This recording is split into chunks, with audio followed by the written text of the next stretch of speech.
Everybody, this is the day. It is the day that the Lord has made, but I don't know how much the Lord is in it. A lot of what's going on. Welcome to America Fights Back.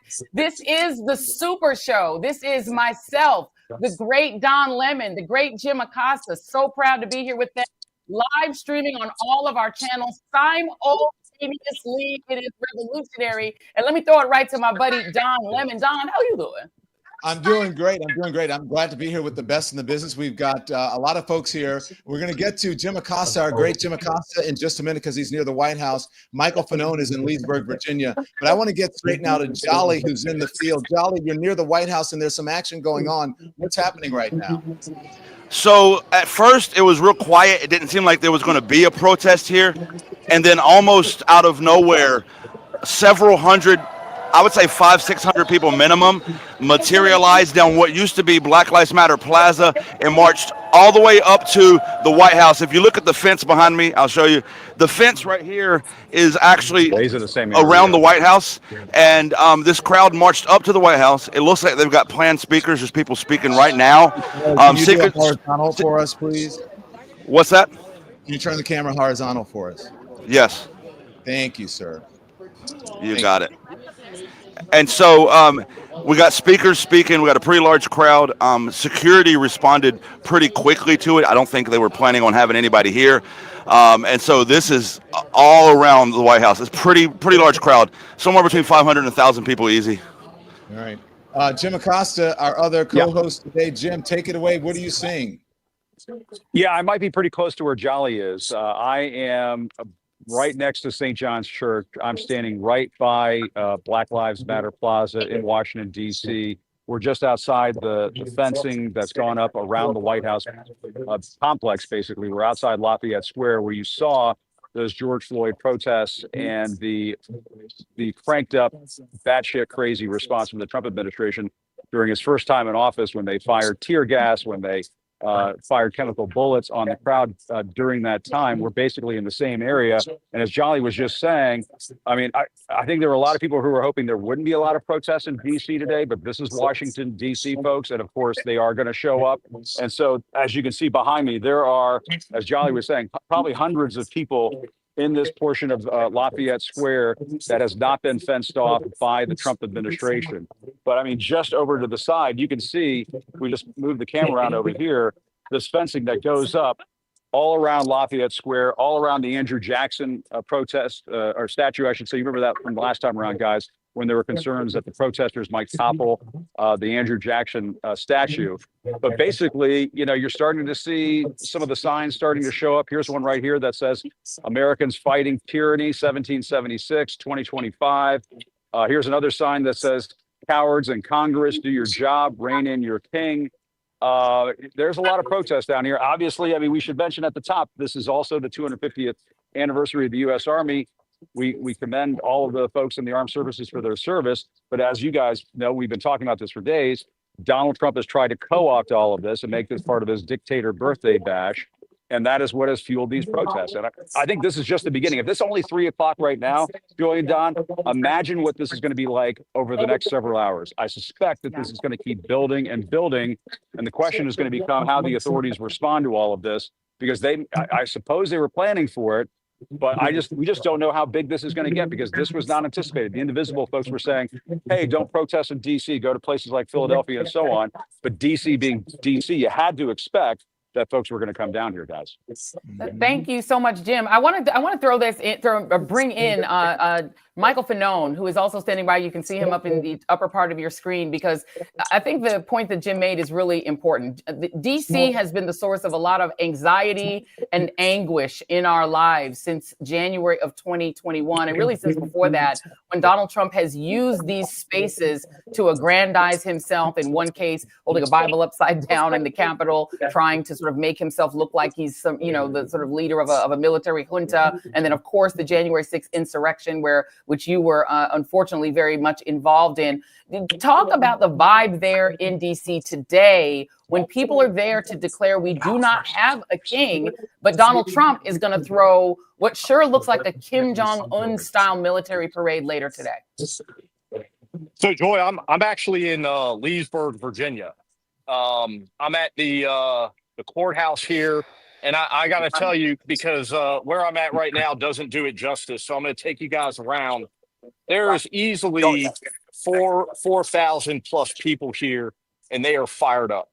And I've been talking to folks here, a lot of veterans, a lot of federal workers that lost their jobs. Everyone is pissed off. Everyone is angry about this administration. They're angry about the abuses of power.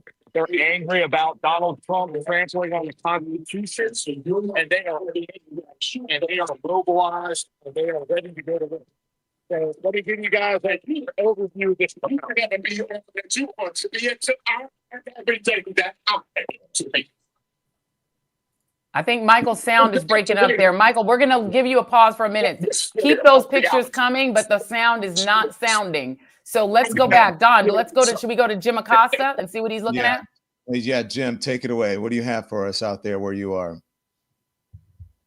Jim is muted. You're muted, sir. There you go. I know. Well, we're workshopping this, right? It's a community effort. It's people power, people coming together. The cast of thousands, maybe minus 995 or something like that. But no, Joy, you were just mentioning where Donald Trump held up the Bible. That's literally at the church that's across the street from where I'm standing right now. I mean, that's literally where we're standing right now. So just to set the scene, and this is why I was saying earlier, you had to expect that protesters were going to show up down here. That's literally where Trump did his Dictator Part 1 moment back in the first Trump administration, where he held the Bible upside down. I don't think he's going to be doing that today. They've got him inside the freedom cages, as I like to call them. But we're down in Lafayette Square, and if we just turn around over here, I mean, you can see people are already starting to gather in this park. And it is only 3 o'clock in the afternoon. You've got this sign right here: Trump, rapist, fascist, coward. I mean, this is just beginning right now. There's a sign over here that says "No to Trump's fascist military parade." This was to be expected. Obviously, the No Kings rallies are taking place all over the country. It's a wonderful expression of people's First Amendment rights to free speech and so on. But here in the nation's capital, people have been pissed off. And Joy, you were just mentioning this a few moments ago. You've had thousands of federal employees laid off, doged by Elon Musk and his minions. You have, whole agencies like USAID shut down. Those federal workers are pissed off. I mean, let's just be honest here. They're pissed off and they want to make their voices heard. So it stands to reason you're going to see all types of folks down here protesting today. You're going to see folks who are just generally anti-Trump type folks. You're going to see a lot of veterans down here. There are a lot of veterans who don't like the idea of Donald Trump co-opting the 250th anniversary of the U.S. Army to sort of put on this Kim Jong-un style military parade birthday bash. And then you're just gonna have regular folks showing up. Every single person here.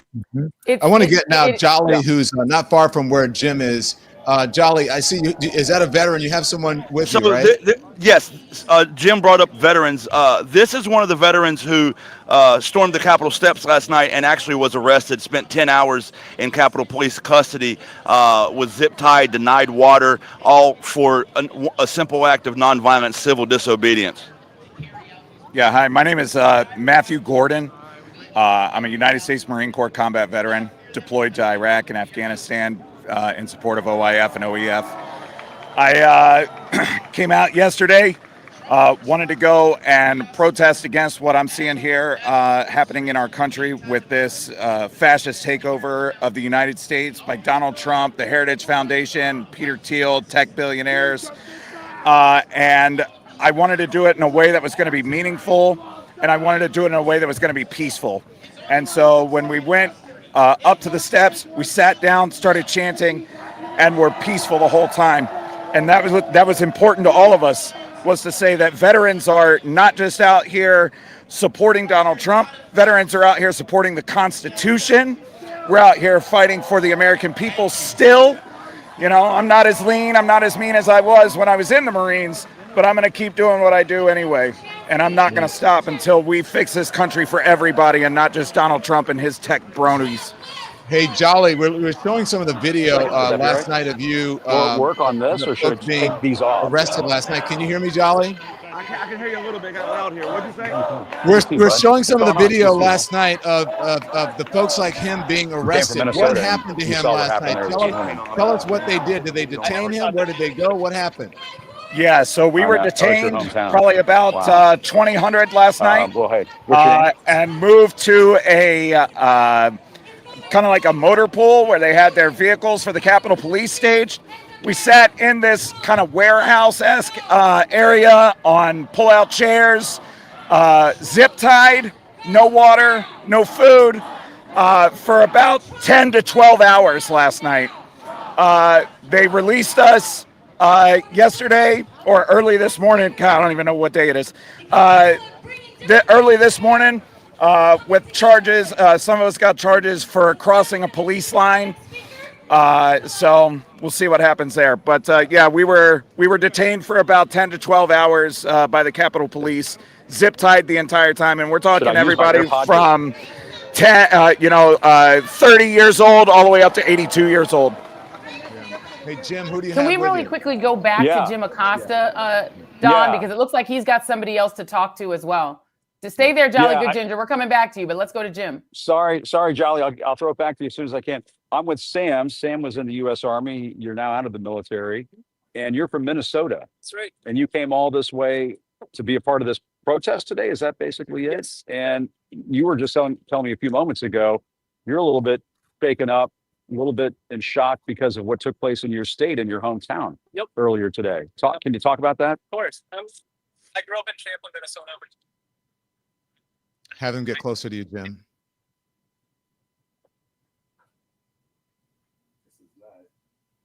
Can you guys hear it? Can you hear Sam? Yeah, we're having a little bit of an audio problem there. How about that? Can you hear him now? Can you Sam say that again? Oh, I was just saying I grew up Perfect. in Champlin. Yeah. In 2000. It's Jim, we can't hear him. He can't hear you, Jim. Yep, Sam was can't just, hear okay. him. We'll try to work that out. Sam was just saying he didn't realize he would be from a hometown that was the scene of a political assassination. And Sam was just telling me a few moments ago that he came down here to protest because he can't believe that Donald Trump basically would take over what is supposed to be an anniversary for the U.S. Army, which you were a part of. exactly. Yeah. And so what do you think's going on in this country right now? What's your sense? I think it's a symptom of his.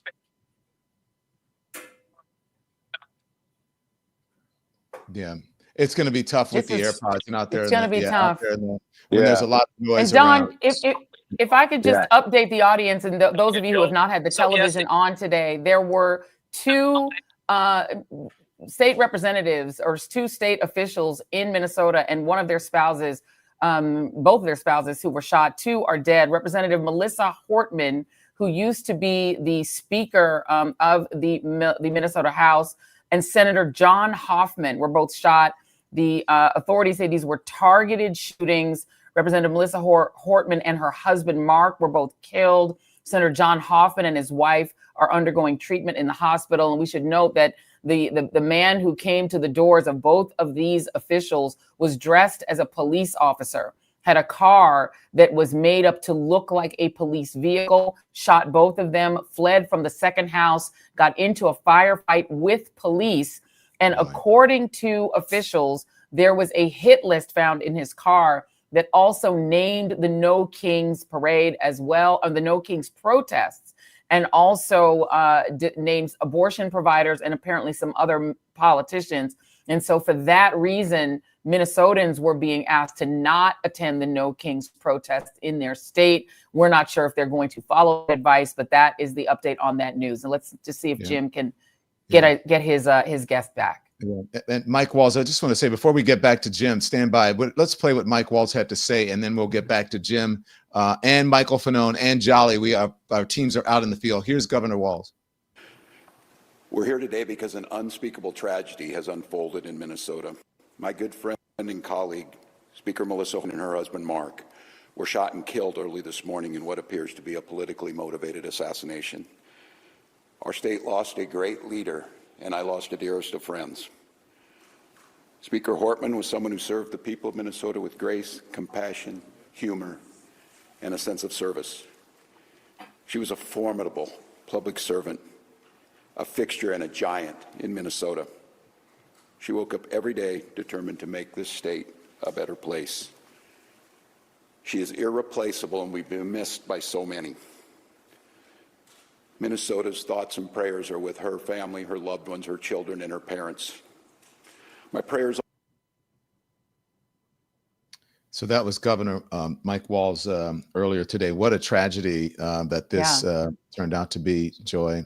Let's see if we can go on. Very quickly, before we jump back to Jim, I apologize. I just have an update from NBC News. There's an update that the suspect in the Minnesota lawmaker shootings has been identified as 57-year-old Vance Belter, Boelter, according to 3 people familiar with the investigation. That's just an update that's coming through right now. We'll keep you all updated as these go on. Go ahead, Don.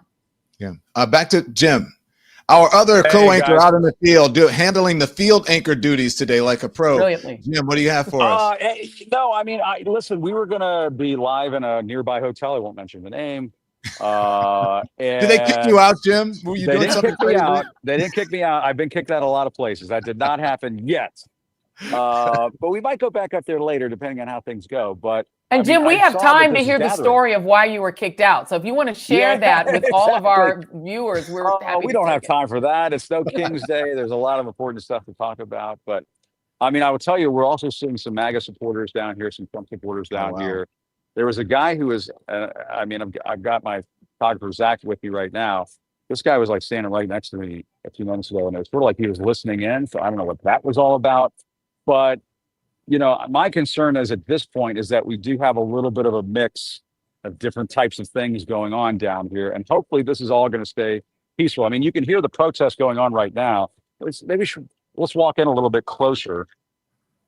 There's a protest going on right now. You can hear speakers starting to go. I don't want to go too close and mix up the audio again.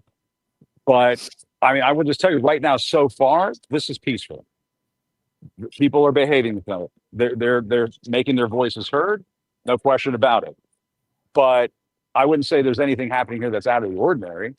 But I will tell you, I see some of my friends and my old friends in the White House press corps who were staged down here.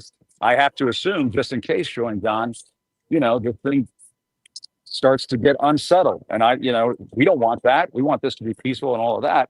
We encourage people to be peaceful, but you just have to assume when Trump takes over a military ceremony like this, like the 250th anniversary of the U.S. Army, and people are seeing tanks. We just remember, Don and Joy, just the other day, we saw a video of tanks rolling into D.C. That's going to piss people off. People are going to say, what is going on in this country? You got the U.S. Marines in L.A., you got tanks rolling into Washington. It sounds bananas. And so obviously people are going to get pissed off about it. But if you spin this around over here, guys, you can see you have a protest gathering here in Lafayette Square, the same place roughly where we saw the George Floyd protest break out in 2020. I was here at the White House at that time. And it doesn't take a whole lot, guys, for it to get a little messy down here. We hope for the best, obviously hope for the safe peaceful. If you can see right here some of the signs: money for veterans, not parades. America has no king. America needs no king. Your oath is to the Constitution. And this is up against these fences. These fences went up around the White House perimeter and Lafayette Square in the last 48, 72 hours. And it brings me back to when I was covering the White House the first time around, guys, because, I mean, you know, it is something about Donald Trump. It is something about Donald Trump where they have to fortify the White House complex so he can act like a dictator inside. And it happened the first time around, and it's happening again. And that's why you're seeing these people showing up. People are upset. They want to make their voices heard. And honestly, I mean, how can you blame us? You know, this is America in 2025 right now, guys. Yeah, right on, Jim. Indeed. Yeah. Can we go back to Michael Fanone? I mean, and these are such great points to make, Jim. And I want to go back to Michael because he is talking with some of the people who are exactly what you're talking about. People who are going to be pissed off by seeing those tanks, and they're having to deal with it. And of course, Virginia is one of the places they had to unmothball some Thank you. tanks from and roll them across bridges to get them into DC because normally there aren't tanks in DC. Michael, let's see if we got your audio back. Who are you talking to? So right now we've got some speakers, but I'm just intermingling through the crowd. Can you guys hear me? We got Yeah, you. you're good. Okay, yeah. So I'm in Leesburg, Virginia. I don't know if you guys caught that before, but Yep. I actually gave some remarks earlier. Like I said, there's a good sized crowd here, about 4,000 plus. They've been here en masse since about 2 o'clock this afternoon. And I believe this event is supposed to continue on until 4. But we've got a great mix of veterans pissed off about Trump's, the way they phrased it was his military exploitation parade. And there are a lot of fired federal workers and just average everyday Americans who are deeply concerned about what they see as a misuse and abuse of Trump's authority and of his power and his administration's power. As far as counter protests, there were probably about maybe 2 or 3 agitators, but they have been drowned out despite their best efforts by the raucous cheers and chanting of this crowd. So, thank you, sir. Thank you. We appreciate that. We need leaders like you. That's quite example. Thank you. Thank you. Okay? Thank you very much. What did he say? We need more people like you? Said they need more people like me. He's got to sign up. No one is above the law. And I assume Amen. you're referring to hands off democracy. What was your name, sir? We have counter protesters. Jose? Looks like we got some counter protesters here. Very nice to meet you. Sir. Hey, are you here? Are you here? Are you here? Are you here to counter protest the protest? Jolly, what do you have? I'm here for a military parade You're here to for? honor our army. Okay, but hang on. Question. People But here. question. If you're here to honor the army, why are you carrying a flag that says Trump? Because Trump is the president of the United States. But that's not the army. But Trump's not the army. Twice. Oh, that's your big word. Go ahead and explain. Tell me how he's a fascist, mister. Tell me how he's a fascist. You're an idiot. But if you're here to support the army, why are you carrying a flag that says Trump on it? Because I love President Trump. I love what he's doing for our You country. love a president? I sure do. I've loved many presidents. Like, name another one. I voted for him. Name another one you I'm an love. insurrectionist too. How about that? You were in January 6th? I sure was. What was your role at January 6th? As a patriot, announcing how the whole election was rigged, and we've all come to fruit that it was, weren't we? We were not. What did you do at January 6th?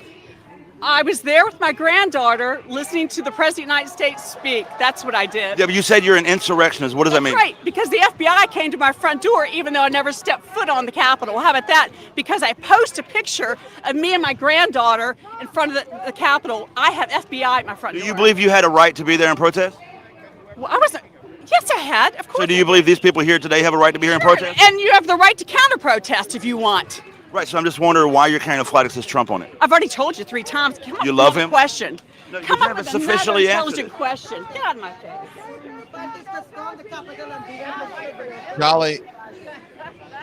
Jolly, can you hear me, Jolly? I can hear you, yeah.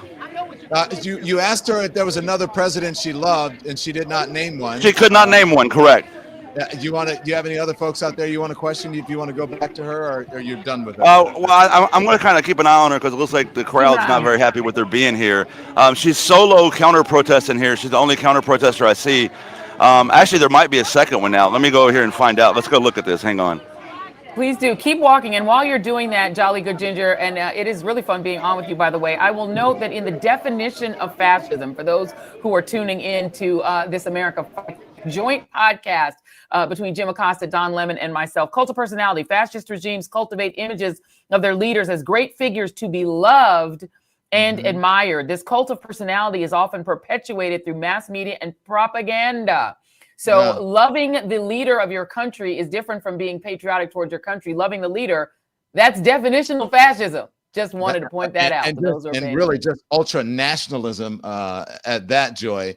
Yeah. Joy, I just want to tell the folks, listen, folks, if you're watching on, we have you on socials. If you're watching on TikTok, if you're watching us on Instagram or Facebook, this is it. If you want to continue to watch this, Are you seriously putting up? you have to go to YouTube, or you have to go over to Substack. Okay, so this is the end for socials. Come to YouTube or Substack, and you're going to continue our coverage. Jolly, what do you have for us? Hey, it's going down over here. Are you literally co-opting the POW flag? Are you seriously co-opting the POW flag for January 6th insurrectionists? Are you out of your fucking mind? Yeah, I know, it's working. So what happened was she pulled out, to give you a back brief, she pulled out a flag that was the POW MIA flag, but in place of POW, they had put J6, and several of the veterans that were standing around became inflamed by the idea that you're comparing J6 insurrectionists with, oh God, the crowd's moving, let's go catch them. Yeah, please catch him. And Jolly Good Ginger, was the gentleman you're talking with, that's Angry Veteran on TikTok, right? Joyanne, you're correct. It's USMC Angry Veteran. He was arrested last night in the crowd. He's also one of the ones that was inflamed by the flag. This guy looks like he's arguing with Matt, USMC Angry Veteran. Yeah. How interesting that That's what you're doing. you thought the unrest would be Ready to from go in and let's anti-Trumpers, and it draft turns out they're touching pro-Trump. fascists. So basically what you're witnessing here, just in case you can't tell through the chaos, the lady I was talking to who had the Trump flag, she seems to have maybe a son or a nephew or something with her who also was working or looking to agitate the crowd. The crowd's now basically chasing them out of the area. Now let me clarify, they're chasing them peacefully. We're simply giving them a counter to their rhetoric. But they're practically running. We got park police now showing up to escort them out. And it now seems that they've kind of broken through. I don't know the other guy with them, but so they're gone now, and I'll keep you up to date if anybody else comes through. Let's bring in now. Thank you. Let's bring in now Jim Acosta. Jim, we have Olivia Troy and Glenn Kirshner here. Yeah, we're in the same area as where this protest was going down just a few moments ago. This flash, so I can see Jolly right over here. He was right on top of this, but I can tell you when I was. Jim, I need you to eat that mic. When I was right up next to these guys, it was starting to get mixed up a little bit between the pro-Trump protesters who were here and obviously the No Doomsday protesters who were here. Guys, I'm telling you right now, if it's 3 or 4 o'clock in the afternoon in Washington D.C. at this park, and this stuff is already starting to go down, I think the authorities have to start paying attention to this area, and protesters have to be concerned about this area. There's Jolly right there.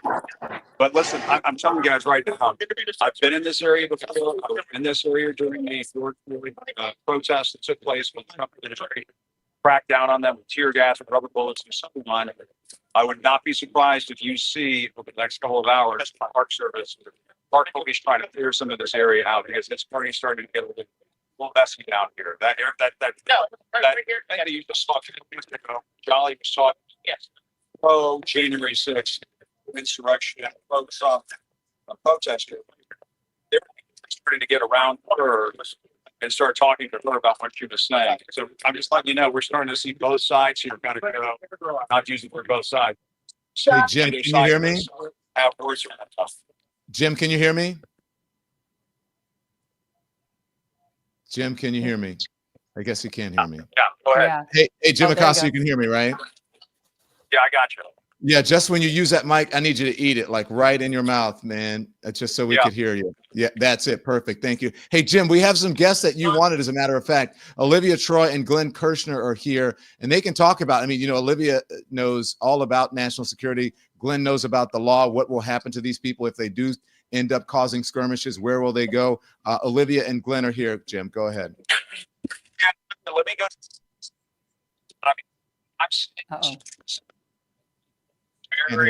Jim, we're losing you. You're losing me? Can you hear me now? I think your signal. It might be your signal. Maybe take a little bit of a walk just so we can see if we can get you in a cleaner signal. Try again. So, Glenn, Let's bring Glenn in, and let's bring in Yep. Olivia Troy because we can't hear Jim. Yep. Glenn, Olivia, thank you so much for joining us today. We really appreciate it. You're a national security expert, Olivia. Glenn, you are a master of the law. We've got two sides clashing here. What are the possibilities? Olivia first. Well, I think my concern is that the Trump administration wants this, right? They've set up the optics for this. They want to see clashes like this happen.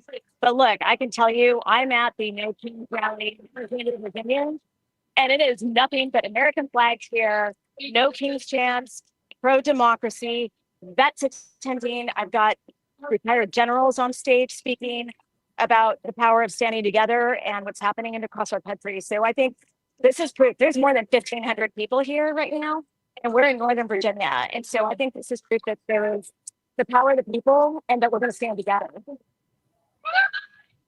Glenn, can you talk a little bit about, I mean, we know that Donald Trump is deploying the military. At the same time, they're claiming that they are celebrating the Army today, but he's deploying U.S. Marines and National Guard against the will of the governor of California. Can you just describe the Posse Comitatus Act so that people can understand what are the legalities of deploying the military into civilian populations in the United States? You're muted. It ain't legal because you cannot use the military to enforce civilian law. And I don't care what they say about how little the military will do when they're out there, you know, in tandem with ICE agents who are running through fields trying to grab up undocumented folks who we all know by and large are paying taxes. They're paying into Social Security. They're paying into Medicare. They're paying into unemployment. And that's money they will never see. Those are benefits they will never see. So this is a special kind of insanity. But the Posse Comitatus Act says the military cannot be deployed to enforce civilian law. And any way you cut it, that's what they are doing when they are standing there and either emboldening or participating with ICE agents and other federal officers to do what? Enforce civilian law. But let me say something else, Joy, because as a prosecutor in D.C. for 24 years, I worked protest cases. And what happens when people get arrested? Those cases get presented to us, the prosecutors, and we have to make the decision what to do. And let me tell you, in 90% of the cases, don't quote me on that fact, but over the years, I think that's a fairly accurate number.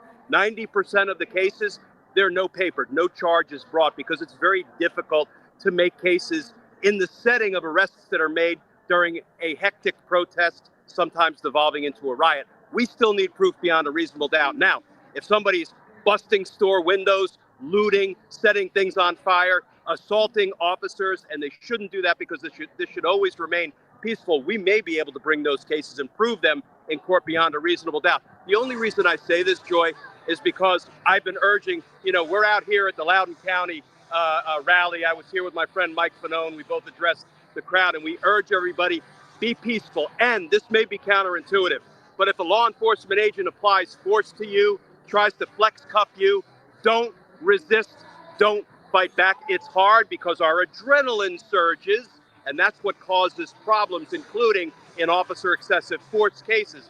But you know what? It's probably going to work out.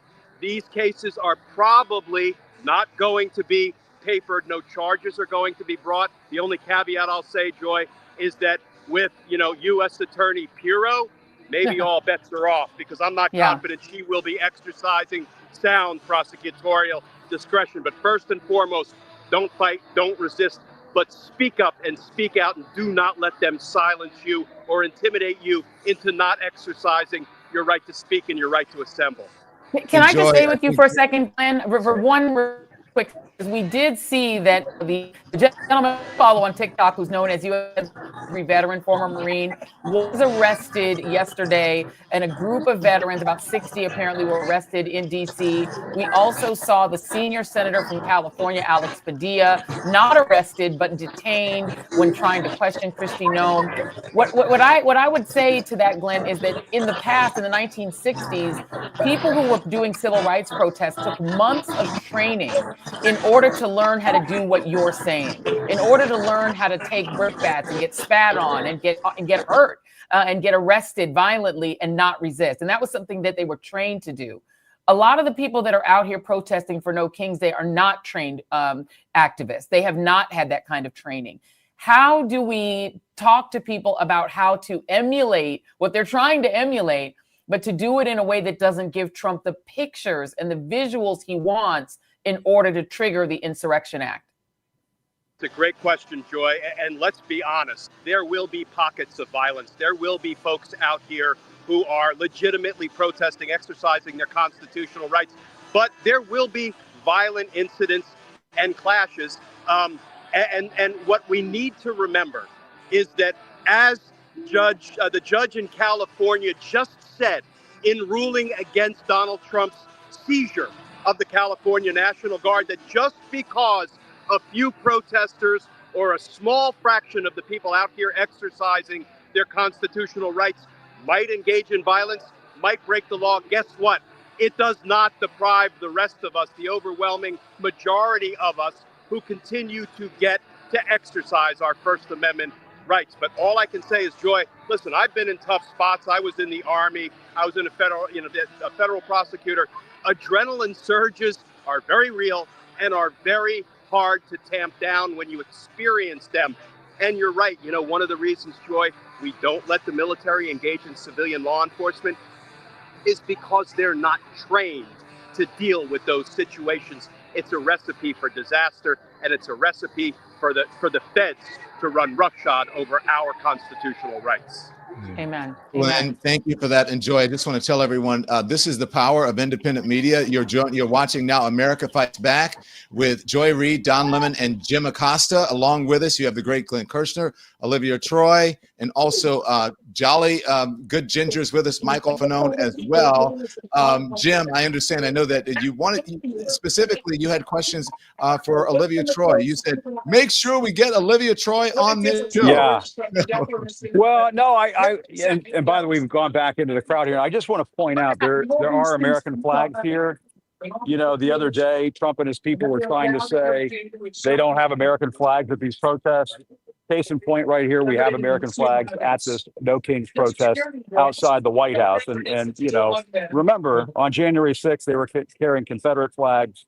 They were carrying Trump flags like the insurrectionist lady who was here a little while ago talking to Jolly.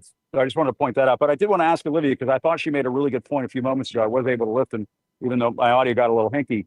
Olivia was making the point that Donald Trump wants a confrontation day. This is why Glenn was making these very important points a few moments ago and saying, you have to be careful in the way you react to law enforcement moving you out of a situation.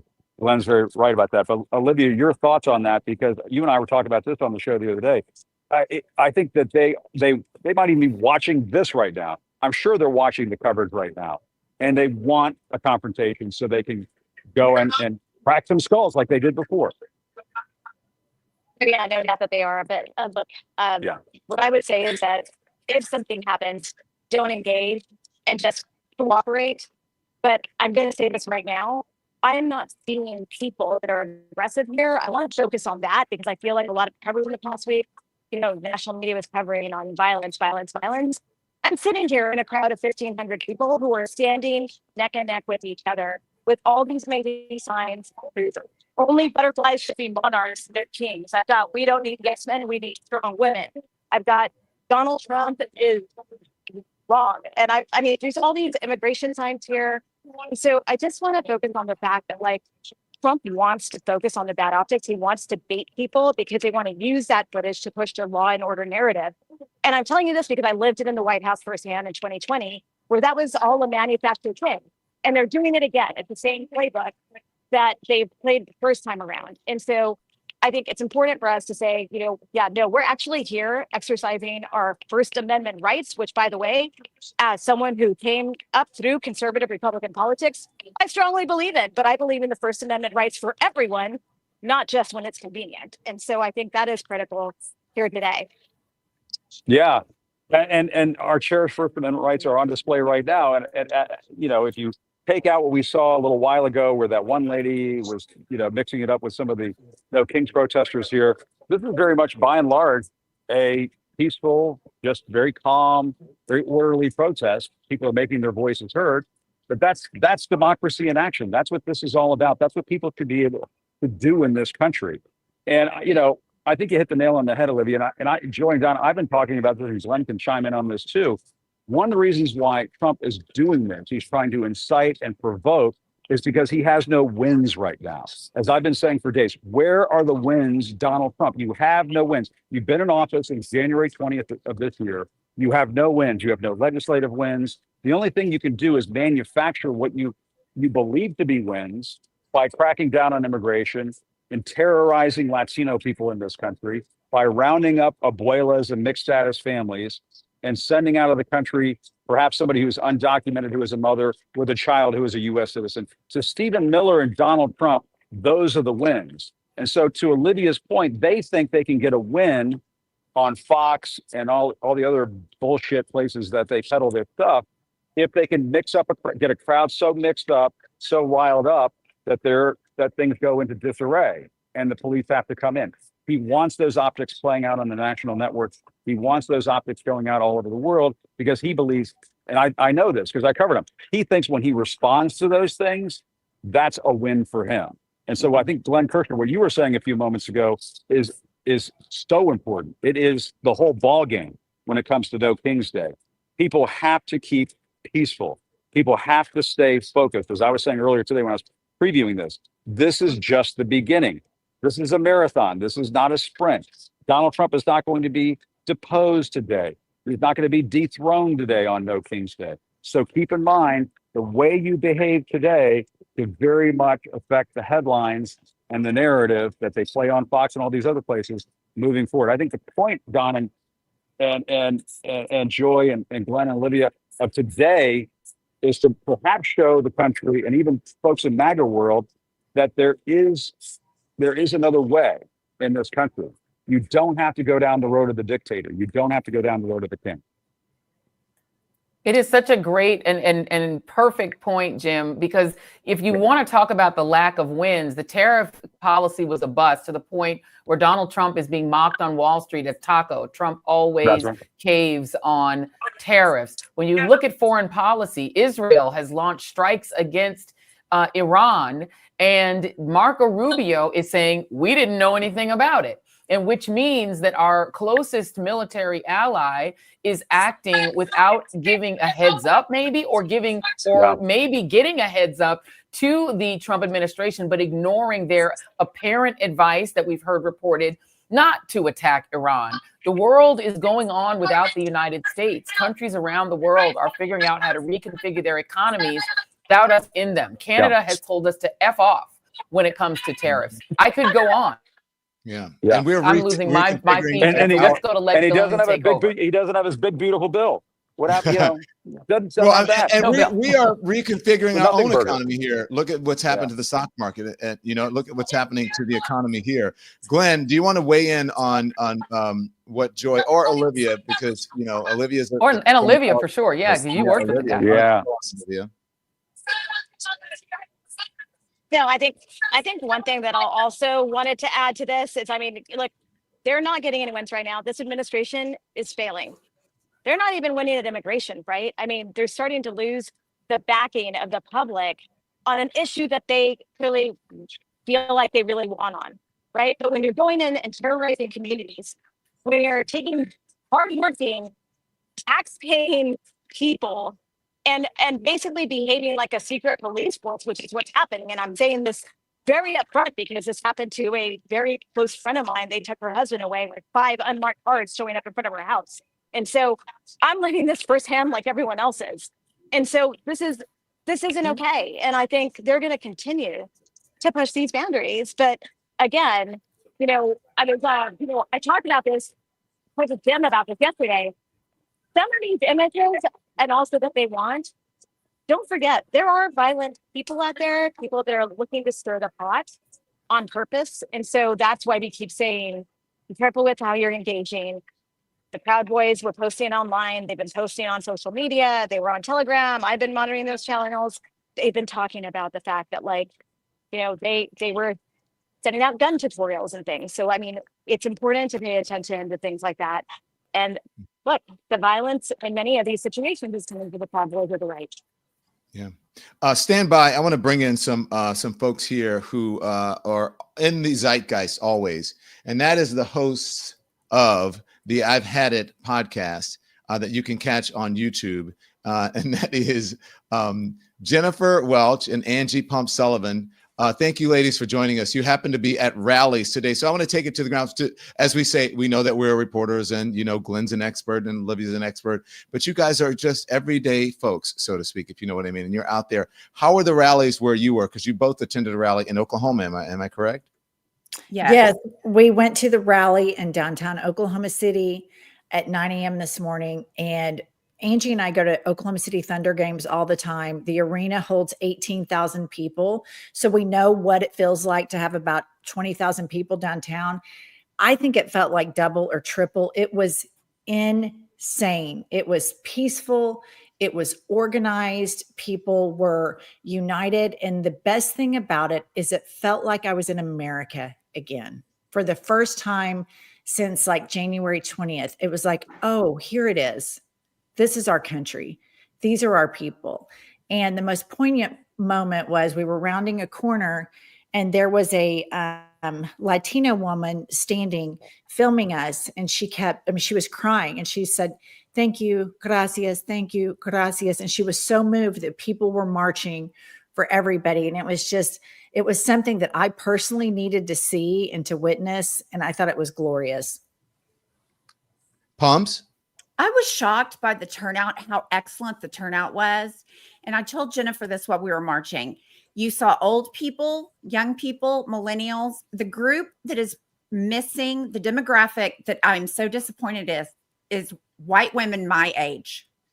I feel like they have completely dropped the ball and will look back on not fighting for their daughters and not fighting for constitutional rights and democracy and be really sorry.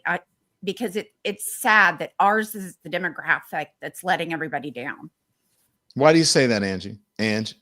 Well, I have kids in college and I know these women and I am just like, how are you not outraged and horrified? But what I see is if it's not happening to me, then I don't have to worry about it. My daughter, we're privileged. So we can, do whatever we need medically. And well, immigrants should be deported, even though the same immigrant has cleaned their house for 30 years. I mean, there's just an undercurrent of racism and misogyny that is so prevalent in this state, homophobia, obviously, but it's just, I'm very disappointed with my peers. And Jen, your podcast, your work now focuses on that. And you take us actually behind the scenes of people they say things to you as a white woman that they wouldn't dare say publicly or to anyone. And you are just floored and insulted by it. Yeah. I mean, I think if every white American were truly honest and really spoke out, we've all been in spaces around groups of other white people where off color and racist things are said. And it's happened our entire lives. And it's happened so much as you grow up and you enter adulthood. It wasn't until probably I was in my late 20s that I realized, like, this is really effed up. Like, this is pretty gross. And as my world became more diverse, I became more and more aware of it. And I think this type of racism that's shared secretly, elbow to elbow among white people is the most insidious type of racism, because they know it's racist because they self-edit. They don't say the things that they say to Angie and me. They wouldn't say that in front of Joy or you, Dawn. They know enough to know that they can't say it in front of you. And it's going to take white allies like Angie and me and educating our children to stand up always and say, nobody is free until all of us are free. You leave everybody vulnerable and on the table unless you combat this at every step. And that starts within our own communities.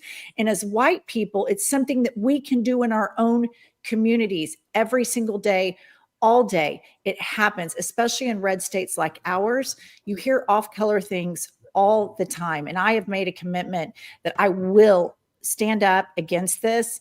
I will not have it spoken around me. And I think it is, everybody asks, what can we do right now? What can we do right now? Because the federal government seems an impossible mountain to climb.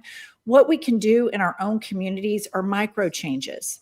If somebody is racist, draw a boundary with them and tell them that is a deal breaker. I know I've known you for 20 years, but I am not going to be friends with you until you educate and enlighten yourself. And those are the ways that we can make subtle changes to overcome this big mountain we all have to climb that manifested itself. All of the worst things of American culture have manifested itself in this horrific person, Donald Trump. But after Trump, all of this shit will still remain unless we start fixing it on a personal level in our personal spaces. Yeah. And can I ask you this question really quick, Jennifer? I think it's interesting that you are, illuminating this for a lot of us. Are people aware, and is this something that you hear people talking about, this fear that white Americans are going to become the minority? Is that what's motivating this kind of hysteria against undocumented immigrants?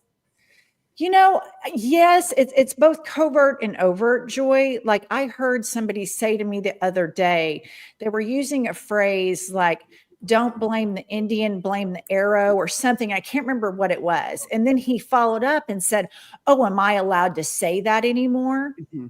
And there's this white people in general, I think that they are so used to the system being completely rigged for them all of the time. To see visible, successful minorities and members of the LGBTQ community is very threatening.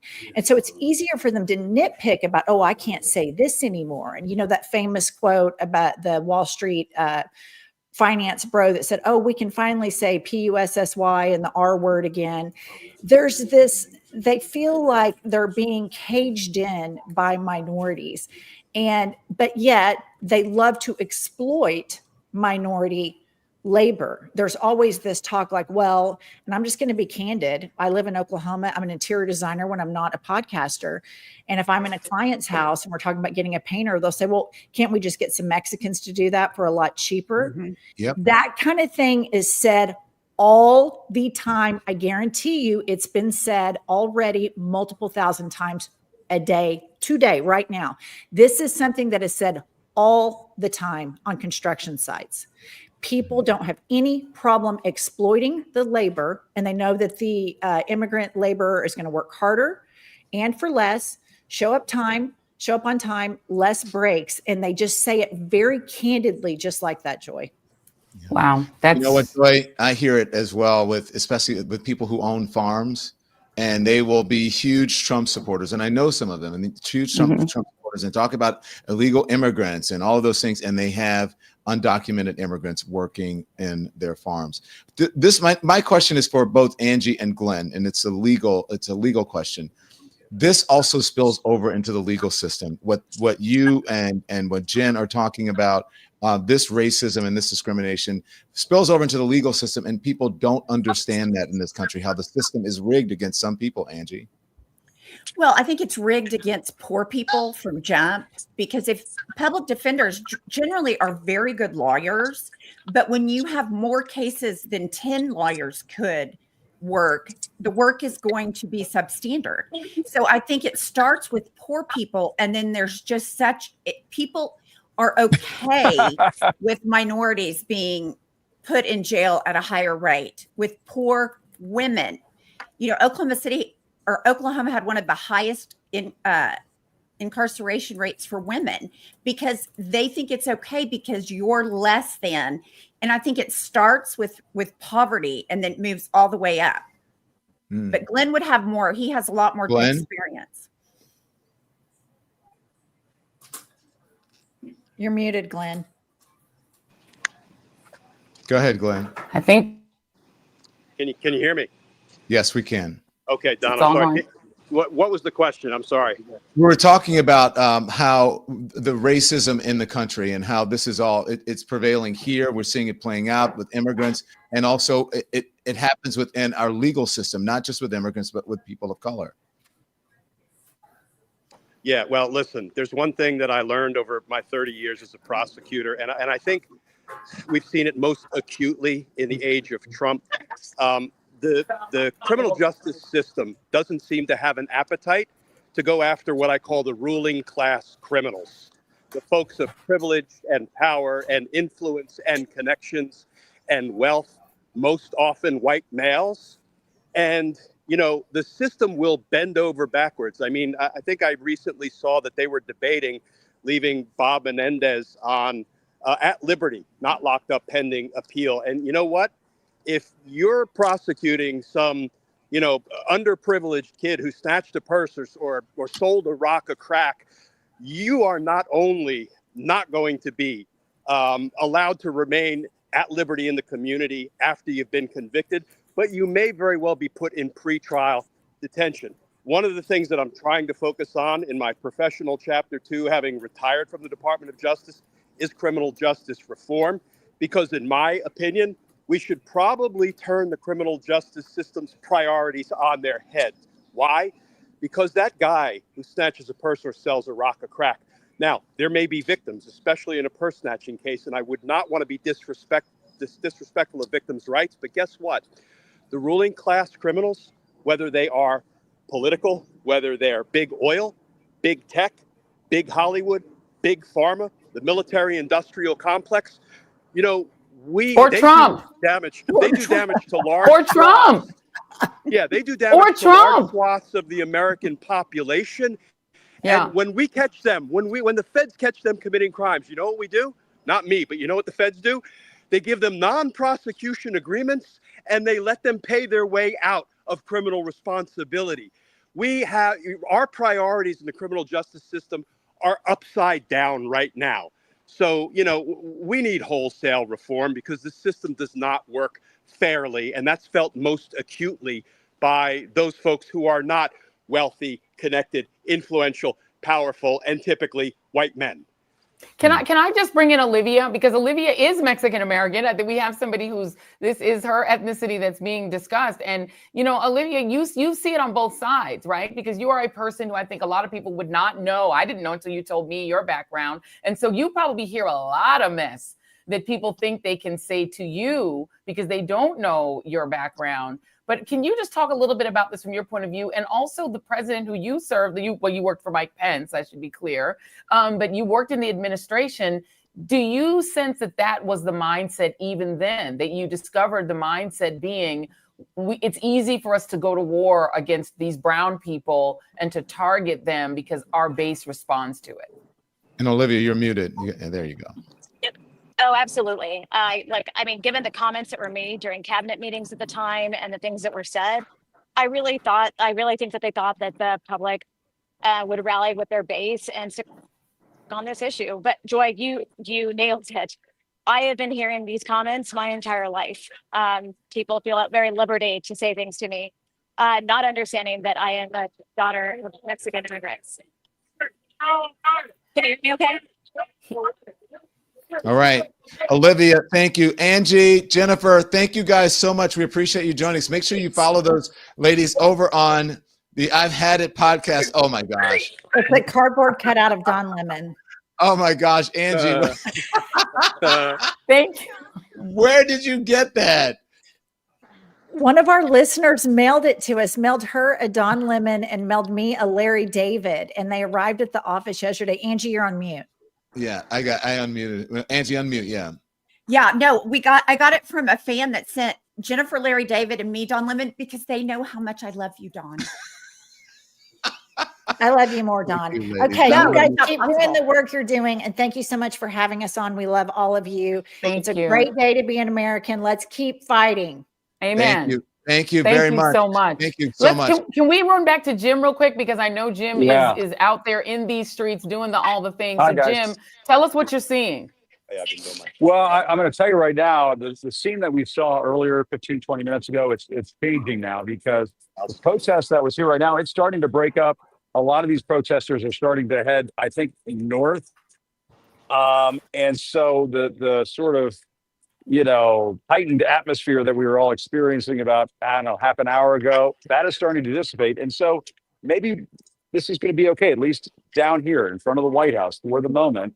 It seems like the tension level has come down a little bit. Now, what we saw the protests just gather here in front of the fencing in front of Lafayette Square just a few minutes ago. And, they were rallying around this cause of no Kingsville. They were making their voices heard. And I think they're going to start taking this to other parts of the district. We'll see where it goes from here. But, this is what the day was supposed to be about, right, guys? It was supposed to be about non-violent, peaceful protesting.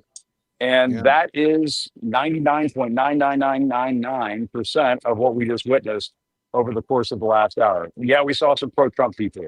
They were far outnumbered by the No Kings forces down here. And so, that in and of itself should be a message to the guy inside 1600 Pennsylvania Avenue over there. As much as the folks around the country wanted this to be sort of contained outside of DC, there's some forces here. There's some folks here who want to get their voice out. No question about it. Sorry, Don. If you're just joining us, you're watching America Fights Back with Joy Reid, Jim Acosta, and Don Lemon. And you see we have our folks out in the field. There's Michael Fanone. I believe it's Michael Fanone. Maybe that's a veteran. And there's also Glenn Kirshner there, and also Jolly. Andy, the pictures that are up on the right, is that Los Angeles that we're looking at? We saw people out on the streets, correct? Yes, this is LA. That is LA. And then we have video, or at least live pictures from folks from places all over the country. I just want to check in before we get to some of our other guests. This one is, where are we looking now? Is this still New Los York? Angeles? That's New York that we're looking at. Okay, great. And then again, all over the country, we have Philadelphia, Chicago, and not just in major cities. You saw in Oklahoma. We have our Tara Setmeyer, who's out there. Tara has been going on. There she is. Tara, you have been out at a protest rally yourself, correct? Can you guys hear me? Yes, we can hear you. You're driving on the road. I am. I'm driving on the road here, coming back from the Philly rally, and it was unbelievable. I've never been to a protest before, and it was a sea of humanity.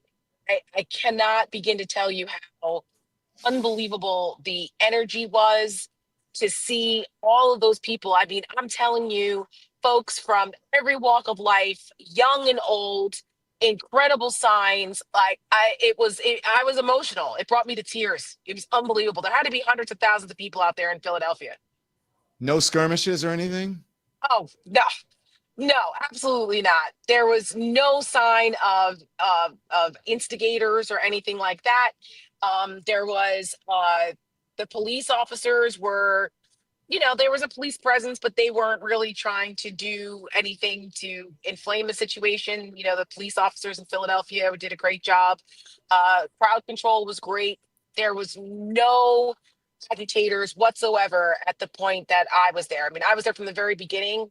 Along the parade route, we marched all the way along Ben Franklin Parkway. And if anyone was out there during the Kamala Harris rally the night before the election, it was along the same area there, that beautiful part of Philadelphia that goes to the Rocky Steps at the Museum of Art. And it was completely peaceful, and people were very energized to be there for our democracy. Yeah.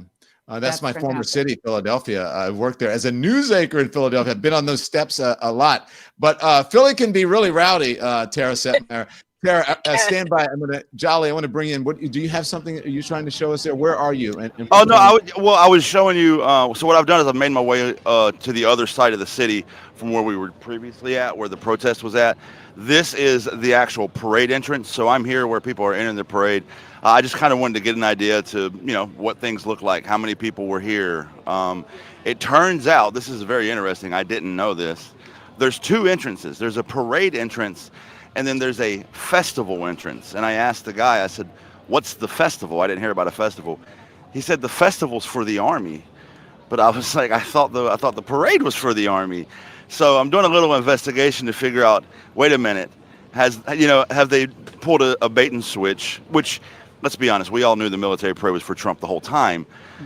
But I'm literally being told I can go one of two directions. Here, right here into the parade, which is a pretty skim line. You can see the lines moving pretty fast. Or over there where I was at a minute ago, I can go to the festival, which I'm being told is a minimum of a 2.5 hour line to get in. So one almost for Trump and one almost for the Army, apparently. Surprise, surprise. Jim, how is the security there? Is it because I heard earlier that it was really tough to get in, even if you were going to the parade, especially if you're, a protester. But is it inhibiting people from going? And you said the line is pretty scant. Jolly? Oh, I apologize. I thought you said Jim. I do apologize. I'm sorry, I may have. Sorry. No, it's no problem. Security is pretty tight. There's about 4 entrances. You got special guest entrances, press and media entrances. I tried to get through press media. You got to be pre-cleared by the Trump administration, so I'll never get in there. And then there's a general entrance as well. But like I say, for the parade getting in, lines moving pretty fast. It's not. I mean, it's a lot of people, but it's not like really backed up. But this other entrance that I'm not sure makes any sense is a much longer wait line to get in. It seems like you had to have some pre-cleared tickets to get in that. So it seems like they've got people going to celebrate Trump on one side and people going to this army parade on the other side. Wait, people wanting to celebrate Trump, Jolly, can you explain? They're celebrating what about Trump? His birthday? Is that like a birthday celebration? Are they singing happy birthday to him? What is going on? Well, I can only imagine from, I apologize. I can only imagine from, the time I spent studying North Korea and collecting intelligence on North Korea and how cultist regimes work, that they're just celebrating Trump because he's their cult leader. And I asked 2 or 3 people while I was walking, hey, what are you here for? Why are you here? Oh, Trump, we love Trump. And no one has told me yet here we're here to celebrate the Army's 250th birthday. So that's not an answer. As a matter of fact, let's ask some people right now. I mean, I'd be happy to ask some people. Hey, do you mind telling me, what you're here for today? I'm here to join in the celebration of 250 military anniversary. Coincidentally, it's the President Trump's birthday. I'm here from Baltimore, and my grandfather, my uncle, my nephew, my brothers served in the military. Okay. And I'm here in honor of them giving service to this country. Okay, so it doesn't really matter that it's President Trump's birthday. It more matters that it's the Army's birthday. Well, it matters. He's the president, and coincidentally... Did you celebrate Biden's birthday? No, I didn't. Okay. No, I didn't. No, I didn't. In fact, I didn't even celebrate former President Obama. Right. And I didn't celebrate former President Bill Clinton. Sure. So why Trump? Well, I'm not celebrating Trump's presidency. I'm here to celebrate the 250th anniversary of the military. I love the military. I'm proud to be an American of a country that has a strong militia. And so that's 95% of the reason why I'm here. Okay. Hey, Jolly, can I ask you a question? Can you ask him if he knows? Jolly, can you ask him if he knows any other president's birthday? Can he name any other president's birthday? Can you?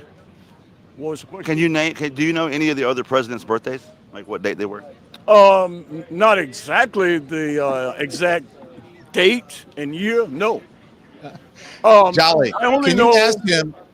I only know that it's President Trump's birthday from the news media. Sure. Watching the news. Sure. That it's on June the 14th. So it's given the appearance that this president is, like you said, using the news media to push out his birthday, where every other president, was humble and didn't do that. Does that bother you? Of course it does. Okay, good. Because right now it disturbs me that he's operating in the image of a dictator. Ooh, okay. Yes, pretty much. I'm going to be honest with you. I watch countries like China, Japan, Russia. They celebrate the military in their honor, and I'm disturbed about that, yes. Okay. Jolly, you enjoyed the parade. Can you ask him another question, Jolly?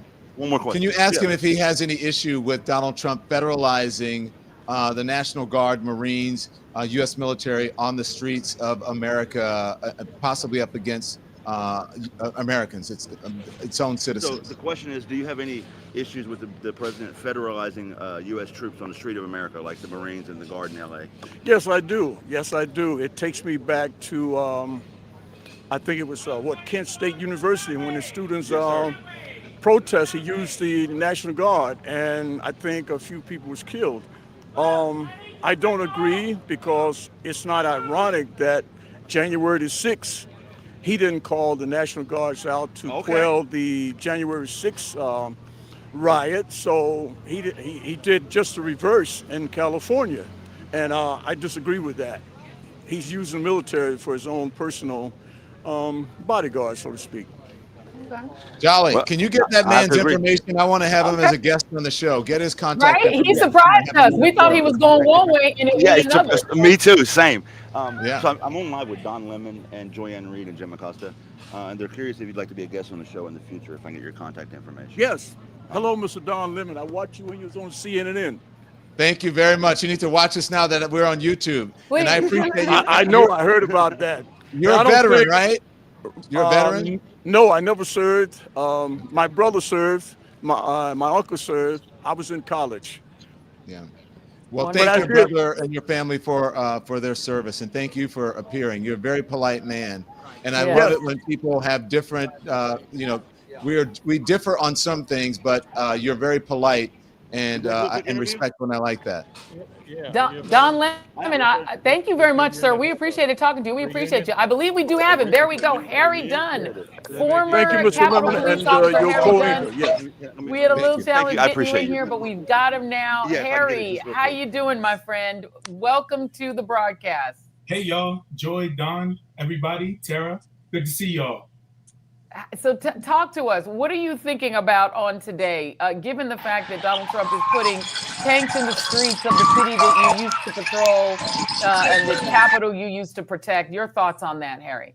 It's a slap in the face, but it comes as no surprise to what he's doing. Is anybody really surprised by what he's doing? There is no bottom to what this individual that's occupying the White House right now will do. There's no low that what he'll stoop to. But let me back up for a second. I got to take a minute to acknowledge the life that was lost in Minnesota this morning with a horrible thing of political violence. And it just shows the contrast of, I was out in Maryland earlier at these peaceful protests. People are fired up, people are passionate, but there wasn't any violence. There wasn't any, there was anger towards an administrator. Towards an administration, to a wannabe dictator, towards a king, but it wasn't any violence. It was a lot of, as much hate that was out there, there was an equal amount of love that was there also. So my thoughts are with that, meaningful thoughts and prayers are with the families of the people affected in Minnesota today. Yeah, indeed. Ours as well. Ours as well. And thank you for saying that. And the frightening thing about it is that you do have this atmosphere of hatred and violence in the country. We do know that there is a suspect who's been named. It's a 50-some-year-old man who was dressed as a police officer, pretending to be. We don't know if he has any sort of law enforcement background, but he was pretending to be, or at least posing as a police officer, including a car that looked like it was an officer's vehicle, which is probably the only reason that these two lawmakers opened their doors. And then, of course, both couples were shot. One is a state House member, the former speaker, the other being a state senator. So it is frightening, and we definitely wish deepest condolences to the families of both of those folks. One of the other things that you just said, Joy, and that goes back what ICE is doing. They're just showing up in jeans and a T-shirt and a mask, a shiesty mask, and with jeans and a T-shirt. I mean, these policies that are being led by Kristi Noem and this administration, not enforcing even the simplest of a dress code. So you talk about all this reverence about military, about our service members. How about making them even look decent? I mean, like you couldn't come into, if your shirt's untucked, you're already out of order for the military. So it's just unfortunate what's happening. Hopefully we don't see more of this, but my heart tells me that we are going to see more of this type of targeted violence. Yeah. Hey, Joy and Harry, can you just wait a little bit? Because I want to get to someone who's out in the field, and we'll get back to Harry, and we'll bring Dulce Sloan in as well. But Tara Palmieri is here. Tara is our eyes in the field, Tara, and we don't want to see more umbrella than we see you. I know you don't want to get I know. I'm trying. I just don't want my You're in phone the New to get York wet. rally. Tell us about the New York rally. It's actually like a parade. It feels more like a parade than anything else.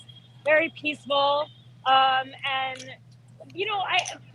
patriotic, like a lot of American flags, little ones. And I think it was to make a point that, there's obviously a military parade in Washington, but that these, obviously people who are resisting the president and his agenda, you can see from the signs that they too are patriotic people, despite their differences about what patriotism looks like. And I think, you see a lot of signs like pro-Mexico, free Palestine.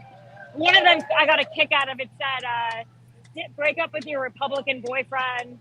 There's one that says, MAGA is fascist, and it's all over the place. But I noticed a lot of people coming with friends. A lot of rainbows. It kind of seems like it makes up the whole range of the Democratic coalition. People, all different people. I could talk to someone if you want right here. A lot of it says, some of it is a little inflammatory as well, and not even a lot inflammatory. But everybody from all different political persuasion is going to come out. But it's very heavily armed as well. I'm going to show you some of the police officers right here. Hold on. I mean, it's really heavily armed. So I think it'll be mainly contained. And I don't. Where are you marching to? They march from Bryant Park to where, Tara? I'm sorry, what was that? Where are you marching to? Oh, I'm marching down Fifth Avenue. I'm on 35th and 5th. Okay, here's a sign. How do you say hate in Spanish? Stephen Miller. So there's a lot of trolling going on out here. So I'm really surprised by how many people showed up. It's not like a downpour, but it's not exactly comfortable out here. I'm in my rain boots, and everyone else seems to be just down with that. I've never seen this flag before, but I think you could see "fuck Donald Trump." But all different ages. Oh, I've seen those. I've seen that flag. You're like, I have two of them. No. Who was that said I have two of them? Was that Naveed? That's Jolly. That was Jolly. I think Sarah, the best thing for the movement is as long as it stays, deport nice. I think as long as these marches, remain like civil, it's a sign that people can congregate without having violence, and it's a special thing in our country. We should be celebrating, I think. Well, Tara Palmieri, thank you for joining us. Be safe and try to stay dry out there. Yeah, I will. Bringing us those great signs. I'll keep you posted if anything dramatic happens, but I'm hopeful that it doesn't, because thank you. we want Tara. more of this, and Okay, bye. Yeah. Cheers. Bye. Thank you. Back to Tara and Dulcie. Harry and Dulcie. Hello. Hi. Hey, Joy. Take it away, Joy. Miss Joy Reid. Hey, Dulcie, why don't we go ahead and get you to talk a little bit about what this day kind of speaks to you. How does it speak to you? Hello, friends. I am Dulce Sloan. How is everyone? Hello. I think it's very interesting that a draft dodger is having a military parade, and people are showing up. I think I am very interested that people who served and risked their lives to protect this country would show up to a parade for someone to celebrate his birthday for, service that he didn't even do. The way he's spoken about people in the military, the way he used to speak about John McCain, truly was very interesting. But I think the thing that was so odd to me was I had friends on the East Coast and friends back home that were asking about the riots in LA. And I was like, these aren't riots. They're not riots. And this is coming from other Black people. And so I was like, they're not riots. A riot is when there's civil unrest, when the citizens are attacking, each other, and they're attacking the law enforcement, and they're, tearing things. We've seen riots in LA before. These weren't riots. They were being attacked by ICE. And they're being attacked by the police and by the military. And so but the fact that the Tulsa massacre was referred to as riots for almost 100 years, and that was citizens being attacked by other citizens and by law enforcement. So we have to make sure that the media is using the correct terms for things when we talk about how people are being treated. And so I have family that is, I think, all documented. I think most of my family is documented that I have back, but I don't know. You don't ask the Tia stuff like that. But we all have friends and we all have family that we're all concerned about. But the fact that you're taking, you're going to take people's legal citizenship away to then make them illegal.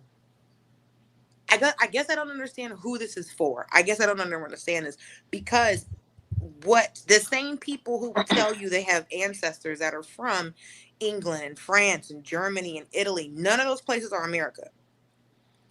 So the same people that say, my parents came over here a legal way. Your parents and your grandparents came over with Ellis Island. And all Ellis Island was, the United States took a census, saw how many black people were there in this country. And then they said, we need white reinforcements. That's all Ellis Island was they went to Europe and sent boats and said, bring us as many whites as you can, because we're expanding west and we have to make sure it's not black people out there. So you can't come up to me when the United States invited all of these white people in from the late 1800s to the early 1900s. And it wasn't about the legal way. They weren't filling out documents. They wrote their name down and then they went somewhere. So you can't run in this mindset of, well, we did this, we did that. When you have the model minority myth and the way that Asian Americans have been made to become these representatives of what every minority should be doing, but then you're also starting to deport them as well. Well, if they're the model, then why are you kicking them out? And so we have to see what's the next step of things, because I didn't read all of Project 2025 because I don't like to have nightmares. So what is the point of all of this? Because I was talking to my mom about it, and people are saying, oh, it's the way to kick out all of these undocumented people. And she said, yeah, but people aren't thinking about the next step. So if you think about the Midwest, if everybody's lady was on TikTok, she's like, we voted for Trump, but none of our employees are coming in. They're undocumented, and either they self-deported back to their own country, or they're afraid to come to work. So now we can't harvest our grain. We can't get rid of USAID. You can't harvest your grain. You can't sell to the government. So all of these people voted against themselves. And she said, when he said he was sending undocumented people back, we didn't think he was talking about our employees. Mm-hmm. And that's the main issue. Yeah. They never thought that he was talking about them, but that is the issue with his voters. That is the issue with white people in this country. They never think somebody's talking to them. That is the cognitive dissonance of a lot of the Trump supporters in this country. Stand by. Can you guys stand by one second, please? Jolly, I want to get Jolly back up. Jolly, you had someone. You said you wanted to. Jolly, you there? Wanted to speak to someone who was in the crowd. I don't know if he can hear us because he's texting me. He wanted to talk to someone. Go ahead. Well, his mic is muted. Yeah. Oh, Jolly, put your mic on. We can sort of see your mic, your camera, but we don't hear you. All right, let's get back to Harry Dunn. And Joy, you got Naveed Shah here. I do indeed. Harry, I want to let you get another comment if you want to respond to what Dulcie had to say, because I mean, the reality is you had a lot of people with that same mentality show up for what they called a protest on January 6th, but that was just a mob action. Those were people who also are not trained protesters. They didn't know how to protest. They just figured we'll just crap in the Capitol and smash the windows and beat up some police officers. They think that's a peaceful protest, but Donald Trump is trying to portray what we just saw in New York, what we're seeing in LA. We can see the pictures. We're putting them on your screen to show you. Donald Trump calls this an insurrection, Harry. Yeah. Well, not just him, but his flunkies and cronies in Congress. I mean, what they're saying, what's happening in LA is an insurrection. And I just love the opportunity to use a good Webster's definition. And the definition of an insurrection is a violent uprising against a government or authority. So we have to stop real quick and examine the components of that real quick. How can you have the violent uprising is by the government, not against the government. It's ICE out there beating people's heads in and cracking people's windows and stuff. So it's not an insurrection because the government is the one doing the violent uprising. On January 6th, it was the people that did a violent uprising against the government. So, I mean, listen, I don't give MAGA a lot of credit. Like, they're not smart, but those lawmakers, they're not that dumb. They know how to understand what a definition is. But all they're doing is pandering to their base. And the last thing I'll say real quick is I got some text messages from officers that are out there working right now. And they said they have Trump supporters coming up to them saying, thank you for your service. Thank you for being here. These are the same people who defended the Capitol on January 6th. But you got all people, Trump supporters, coming up to them and thanking them. And it's just Danny Hodges is out there working right now in this humidity. And I'm just praying that rainstorm makes its way a little bit further south from New York, right in time for that parade. So, and the parade is later. You notice we're on before that. Parade hasn't happened yet. It's 4:30. It has not happened yet. It's supposed to happen at about 6:30. But you know, we don't care about it. But I mean, we do care. This is already ridiculous. Yeah, and I will note that we do respect the United States Army, has a parade and we do tonight? want to Okay, wish I the don't know. United I'm the States one with Army the a happy connection issue. 250th Can y'all see me? birthday. Can y'all hear me? We can hear you. Yes, we can, Dulce. Let me go ahead and introduce I very just got quickly an before we alert come for a back to connection you. issue. Naveed Shah. He is himself a U.S. Army veteran, and he is from Courage for America. I wanted you to come in and just talk a little bit about your perspective on Donald Trump throwing what he's claiming is a celebration of the Army's 250th birthday, but it's really about his birthday. And he really wants to be like Kim Jong-un, and he wants to be like the dictators who get to have military parades, Putin, but also he kind of envies Emmanuel Macron. Maybe not the getting slapped by his wife part, which maybe might happen to him too at some point. But he loves the Bastille Day parade. He wanted one of his own, and now he's got one. Your thoughts on that, Naveed? Hey, Joy, thanks so much for having me. And, it's such a slap in the face to every service member that he's doing this way. I would, as an Army veteran, I would love to celebrate the Army's birthday. I'm really proud of my service. I'm proud of the soldiers I served with in Iraq and all over the world. But the thing is, when Donald Trump is doing this, he is putting on this pomp and circumstance for himself, and to turn around and decide he's going to cut 15% of the Department of Veterans Affairs, 83,000 jobs that are going to, and who's going to be impacted by that? Veterans and military families who rely on the VA for their health care and for their benefits. So on the streets is having a parade, but behind the scenes, the Trump regime is planning to cut veterans benefits without any regard for the people that they're going to be hurting. And when you talk to your fellow veterans and about this parade, because I have to say one of the more despicable things that I've seen in the last couple of days is the way local news is covering this event. They're covering it like it's perfectly normal for the president of the United States to be putting tanks in the streets of the nation's capital and sort of showing off our military might, not to another country, but to the American people, and threatening a violent response if people protest. This is being covered as if it's perfectly normal. And I wonder what you make of that, Naveed. Well, Common Defense recently did a poll of veterans across the country, and we found that even among Republicans and independent veterans, 70% of them across the board do not like this parade that Donald Trump is doing. And more importantly, in light of what's happening in Los Angeles, we're seeing him not just throwing a military parade, but throwing the military at peaceful protesters, putting 4,000 National Guard members, 700 Marines, at least in California so far. And now we know that governors like in Texas and in Virginia are following suit, activating the National Guard to go after protesters.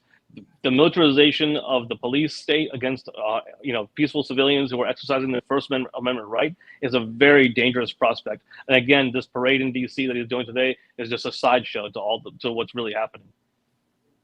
Joy, Ruth Ben-Ghiat is joining us as well, American history professor and political commentator, a scholar on fascism, we need her today, and authoritarian leaders. Yes. She's also a professor of history and Italian studies at New York University. Ruth, thank you for joining us.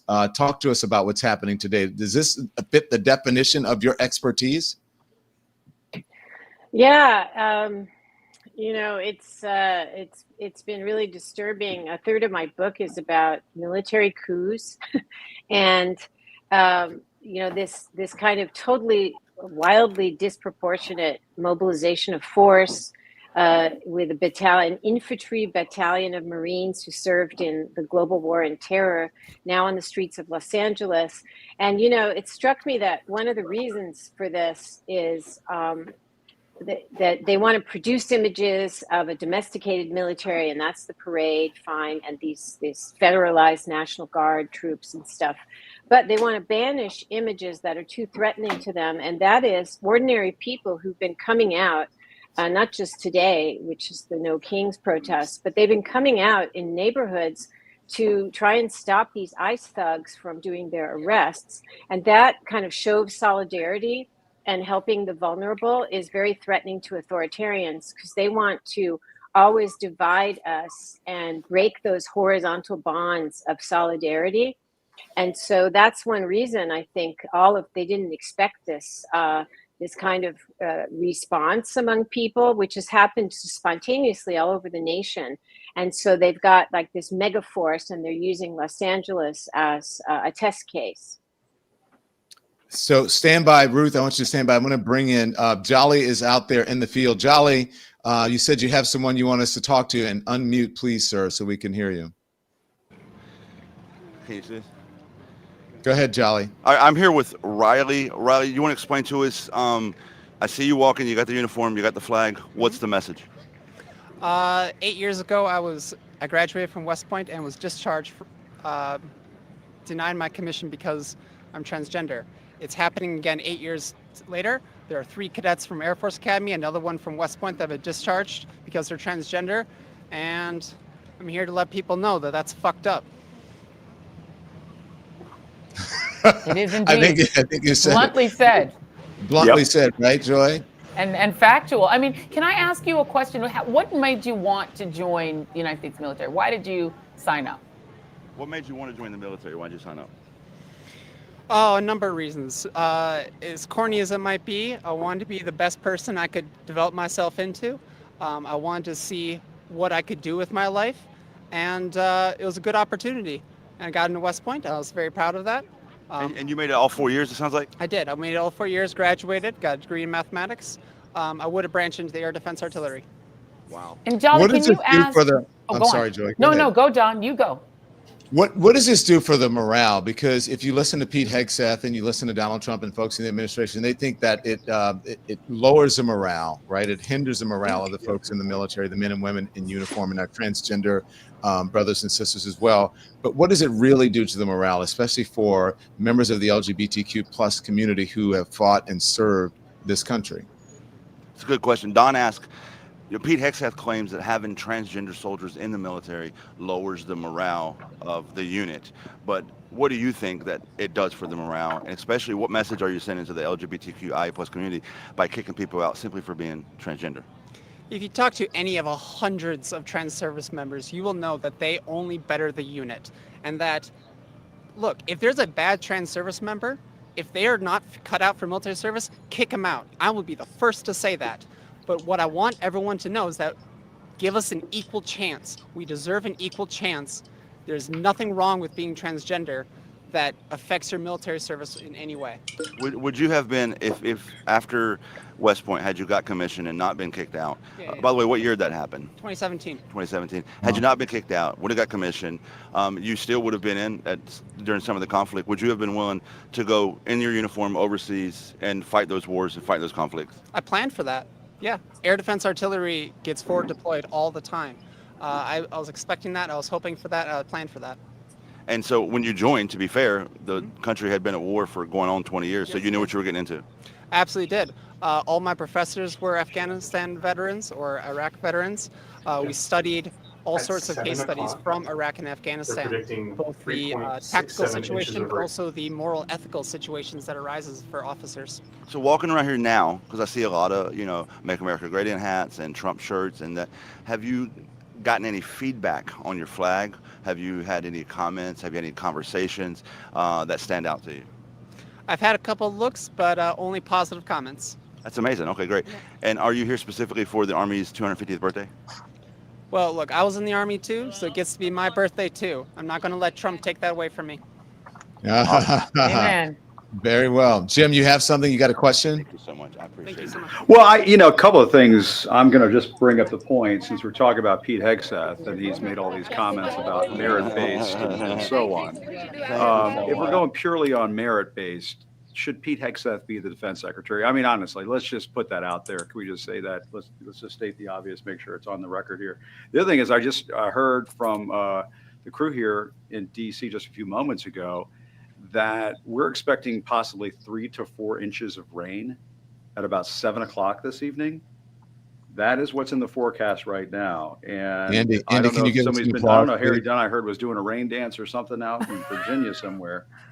But whatever he did, I mean, Harry, Jim, he's a big I'm guy. not- When he starts rain dancing, maybe that just makes the rain clouds start. I'm saying that Indian people can use prayer to cause bad weather, but I'm also not saying that we cannot use prayer because we do commune with Jesus. I'm We not can pray saying too, it's, Joy. it's We could just come together right now, hold hands virtually. maybe that's it.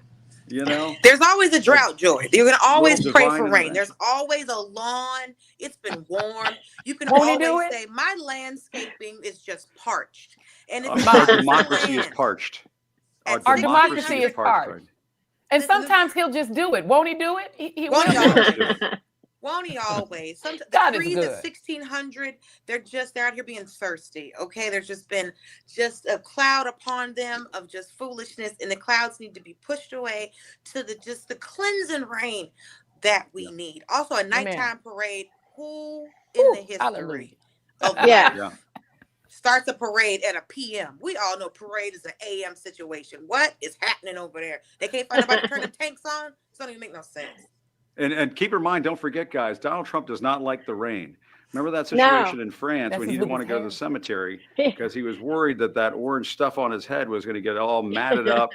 You know, it's like a raccoon in a wind tunnel when that happens. Spray hair, because his spray hair will come off. His We'll spray have a hair will Giuliani situation. Remember Oh, Giuliani? really? You read my mind that he would have orange stuff rolling down his face, and that would not be pretty. Not cute. Not that any of us are hoping that's going to happen. You said 3 to 4 inches of rain? Is that what you said? That's what we just heard. That's what we just heard. That's the, if you trust these weather apps on these phones and stuff, which, listen. I mean, we have to. The Weather Service got defunded, so somebody has to tell us something. That's true. Jim has become our meteorologist here. Hey, everybody That's right. stand by. Storm Andy, front can you moving take across us, the Ohio Valley. Yeah. Can you take us through some of the shots that we have, the pictures that we have up now, Andy, and tell us where we are? Because we're looking at protests all over the country. Some of them have ended. Others are still going. I believe this one, is this Philadelphia that we're looking at right now? Or is this Los Angeles? Yes, that's Philly. This is Philadelphia. Still going on in Philadelphia. There seems to be a pretty big crowd there. And it looks like they may be outside of, I can't really tell the picture, maybe outside of the museum. What else do we have going on around the country, Andy? Take us somewhere else. Los Angeles, the feed just ended. I'm going to grab a new one. Okay. So, and also it's still going on in Los Angeles. We saw San Jose, quite a bit of people out there. And Joy, it's not, and Jim, it's not just in major cities. We had Jen and Pumps on, and they were in Oklahoma, and it's in small towns. Connecticut, Mississippi, Louisiana, even in red states, you see people from all over protesting today. No kings, no kings, no kings. It's not just no kings. They're protesting. They're pro-democracy and pro-constitution. And Ruth, I would love for you to comment on that, because the thing is, you've said, and we've all interviewed you, and you've talked to all of us on our show, individual shows in the past, about the fact that public and physical resistance is actually an important point of fighting autocracy. How important is it that you've got, as Don said, peaceful protests all over the country, despite Donald Trump's threats that people not protest? No, it's really key, and I think that when we see shots of big resistance abroad, sometimes it's centralized to, like in Warsaw or the capital of Georgia, and I think the future of resistance, including a country the size of the U.S., is going to be decentralized. It's going to look like this. And it's really, really important to be together, because the experience of being together also encourages people to come back again. We have to think of this as one step in a collective movement. We're building it's a new chapter of building a movement. And we shouldn't forget that, like in 2017 with the Women's March, and especially Black Lives Matter, that was the largest protest movement in American history. So we can do this. And the other thing is that we're standing up to show that, tell people that we feel the government, it's not acceptable what they're doing. It's not who we are. And we're kind of, when you come together in public also, you're transforming your individual outrage into kind of a collective moral force.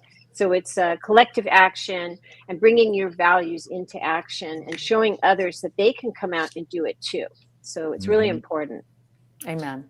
Can I ask Jim a question? Jim, you travel with many presidents. You and I have both covered many inaugurations and presidential events and I can't remember. I just know that I remember during the Obama inauguration, it was just cold as hell. And that sounds weird, cold as hell, because hell is hot as far as But so then what happens? What is the rain sitch there? What is the backup plan? Do you know in these situations? Well, keep in mind, Don, I remember I covered Barack Obama's first inauguration. I was down there in the National Mall for that. And that was colder than what it was during Donald Trump's second inauguration. Remember when they went inside? Yep. They had to go That's right. inside because, well, he was worried that the crowds are going to be small outside. Oh, I So, was at the if we first go inside the inauguration. arena, the crowds aren't going to be that small. But I think in terms of, I think this is a rain, no rain, whatever happens, weather permitting, they go for it. And I do believe, based on what I've heard, just talking to folks, heading into this, I talked to some law enforcement folks heading into this, there were some concerns about some of the flyovers, what happens with sending the tanks in, sending some of these military vehicles around. How does that work if everything is totally saturated like this? But this is, I don't want to exaggerate, but 3 to 4 inches of rain in Washington, D.C. on a Saturday evening, that has the potential to cause a lot of problems. And I have to assume that the people down on the National Mall, when that happens, people are going to start scattering. They're going to start going under trees and so on. And this is going to be a big mess for Donald Trump. Maybe he's And going you to get can't served take a the little tanks. helping a You can't humble take the pie. tanks inside, Jim. You can't you take can't. 7,000. It's an estimate of 7,000 troops. my He is God. forced to come to DC rather than do what they normally do with their time. There are supposed to be flyovers. We're talking about them marshaling an armada of tanks, of military vehicles of all kinds. I've spoken with sources inside the National Park Service who said they have unearthed mothballed tanks that don't even run anymore because they're so old. Wow. Because he wants hundreds of tanks. Yeah. His dad didn't get him enough The way GI Joes Kim growing up or Jong-un something. Yeah, he So wants we're to gonna make a have Kim tanks. Jong-un style parade. So Joy, we're you gonna have tanks hydroplaning in the National Mall. Is that what the goal is? It's just to see a tank. And keep in mind, they hydroplane shut today? down National Airport. They shut down Yeah. Reagan National Airport for a period of hours today to get all of this set up. Yeah. Hey, Joy and This has been a Jim. mess. By the way, Joy, you had fed into us some of the protest. Some of the rehearsal video from them rolling the tanks in, and also, can we play that? Yeah, this is the rehearsal video that Joy and her team had sent in to us. And this is, I don't know if you were there yesterday, Jim. I don't know, but look at this. I believe Dan this is I Scavino. feel like this looks like North Korea, It's guys. just like Am I it's wrong? like North Yeah. it's like North Korea. It's like all the Yeah. dictatorships that I study, and it's just unbelievable. It's this boundless need for adoration and choreographed bodies and feeling that he's the big man, but there's no end to it. It's from a deep insecurity and a deep fear. In fact, I did some research on parades and That's actual North Korea, by the way, we're dictators. showing now. Just let you not Yeah. to cut you off. That's North Yeah, Korea that now. So is you can North see Korea, that yeah. similar. Yes, But it's go ahead. similar, Go on, right? But some of the dictators, if they've been around long enough and they know how hated they are by their people, they can have, like Saddam Hussein, he would have birthday parades, but he wouldn't show up because he was afraid something would happen to him if he actually showed up. This is after being, this is like a symptom of this egomania of the dictator. And it's really unbelievable that we have to have these scenes now in our nation's capital. And what's gross about it, Ruth, is remember Donald Trump is the guy who was reported, and I confirmed it, others confirmed it, had referred to people who serve in the military as suckers and losers. Yeah. And he's the one who is using the United States military, using the 250th anniversary of the U.S. Army to puff out his chest and feel like a dictator. It's disgraceful. Yeah. Also, if I can interject into that conversation, I joined the military, and 9/11 happened 2 days before I graduated basic training. Wow. So Iraq and Afghanistan was my entire military career. 13 years I was there. It was the global war on terrorism the whole time, from the 2 days before I graduated basic till I got out. And something that was a very big part of our training, our quarterly requirements, our commanders and our platoon sergeants would talk to us about it. And it was, our job's not to be political. Our job is to stay apolitical. Don't do politics in uniform. I'm sure you all remember 2003, 4, 5, 6, 7, 8, 9, that time period. Lots of protests around the country against the Iraq war. After, it was revealed that there was no weapons of mass destruction. So there was a lot of that. And soldiers were inclined, soldiers, sailors, airmen, marine were inclined to have an opinion. And we were reminded that your political opinion is yours privately. You will not do it as associated with the Army. You won't do it in uniform. So now I'm seeing the politicization of our military, and it's absolutely disgusting. One, it's antithetical to everything I learned in my 13 years in the Army, and I'm going to say what I said the other day. This is going to cause the public to lose trust in the military.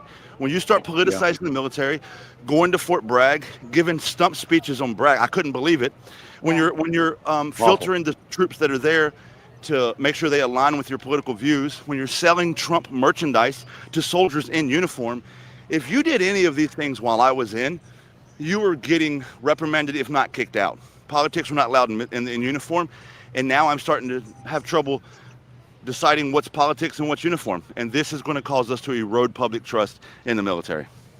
Indeed. Indeed. But the Especially when Republican Party has always used the military, has always taken the military and stood them in front of us. They've always said that they supported the troops, and the entire time we're taking resources and services away from veterans. They are the main party that will go, we love the troops, we care so much about the troops, thank you so much for your service. And they are the main ones that will defund a VA. They are the main ones that will make sure that they're taking their all of the services. They're not allowing, black servicemen to be, or black people serving service who are black, to be able to use the GI Bill. And that was the entire time.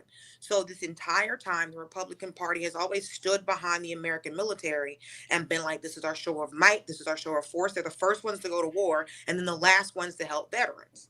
This is always, this has been the game the entire time. They have always played in the military space. So for me to have to look up, if, we all had a grandfather who was in World War II because he had to, because we had the draft. But to currently have friends who've had to leave the military or were kicked out of the military, or for any reason to say we can't politicize, so you're telling them you can't be political in uniform, but yet the Republican Party has always made the military part of their party and the identity of their party. That's a huge slap. That has to be a huge slap in the face. Mostly, look what he did at Fort Bragg last week with members, our service members standing behind him, doing a call and repeat, and also, selling merch at the event. Yeah. Which is unheard of. Like, why are you selling merch to the troops?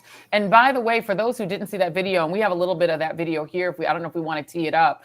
He mocked the mayor of Los Angeles and the governor, and again claimed, like Kristi Noem did, that they're going to, quote, liberate Los Angeles from the people who are elected to lead it. He mocked the press and got the troops, who was I think it was the 82nd Airborne, and got them to mock the media with him, to hoot and mock the leadership, the civilian leadership of California with him. He got them to participate. And as Don and Jim have reported, and I've seen this reporting elsewhere, they vetted those troops, not just for their ideological views, Ruth, but also for their appearance. And I don't know what that means, but I assume they mean they wanted them to mostly be white. And fit and white. No, this is obviously so dangerous. And all along, Trump has made no secret of that. He has a different model of the military in mind. It's why he said to his chief of staff, General Kelly, that he liked the way that Hitler's generals were with Hitler. And then Kelly had to remind him that actually some of the high officials tried to assassinate Hitler, but he's like, no, they were obedient.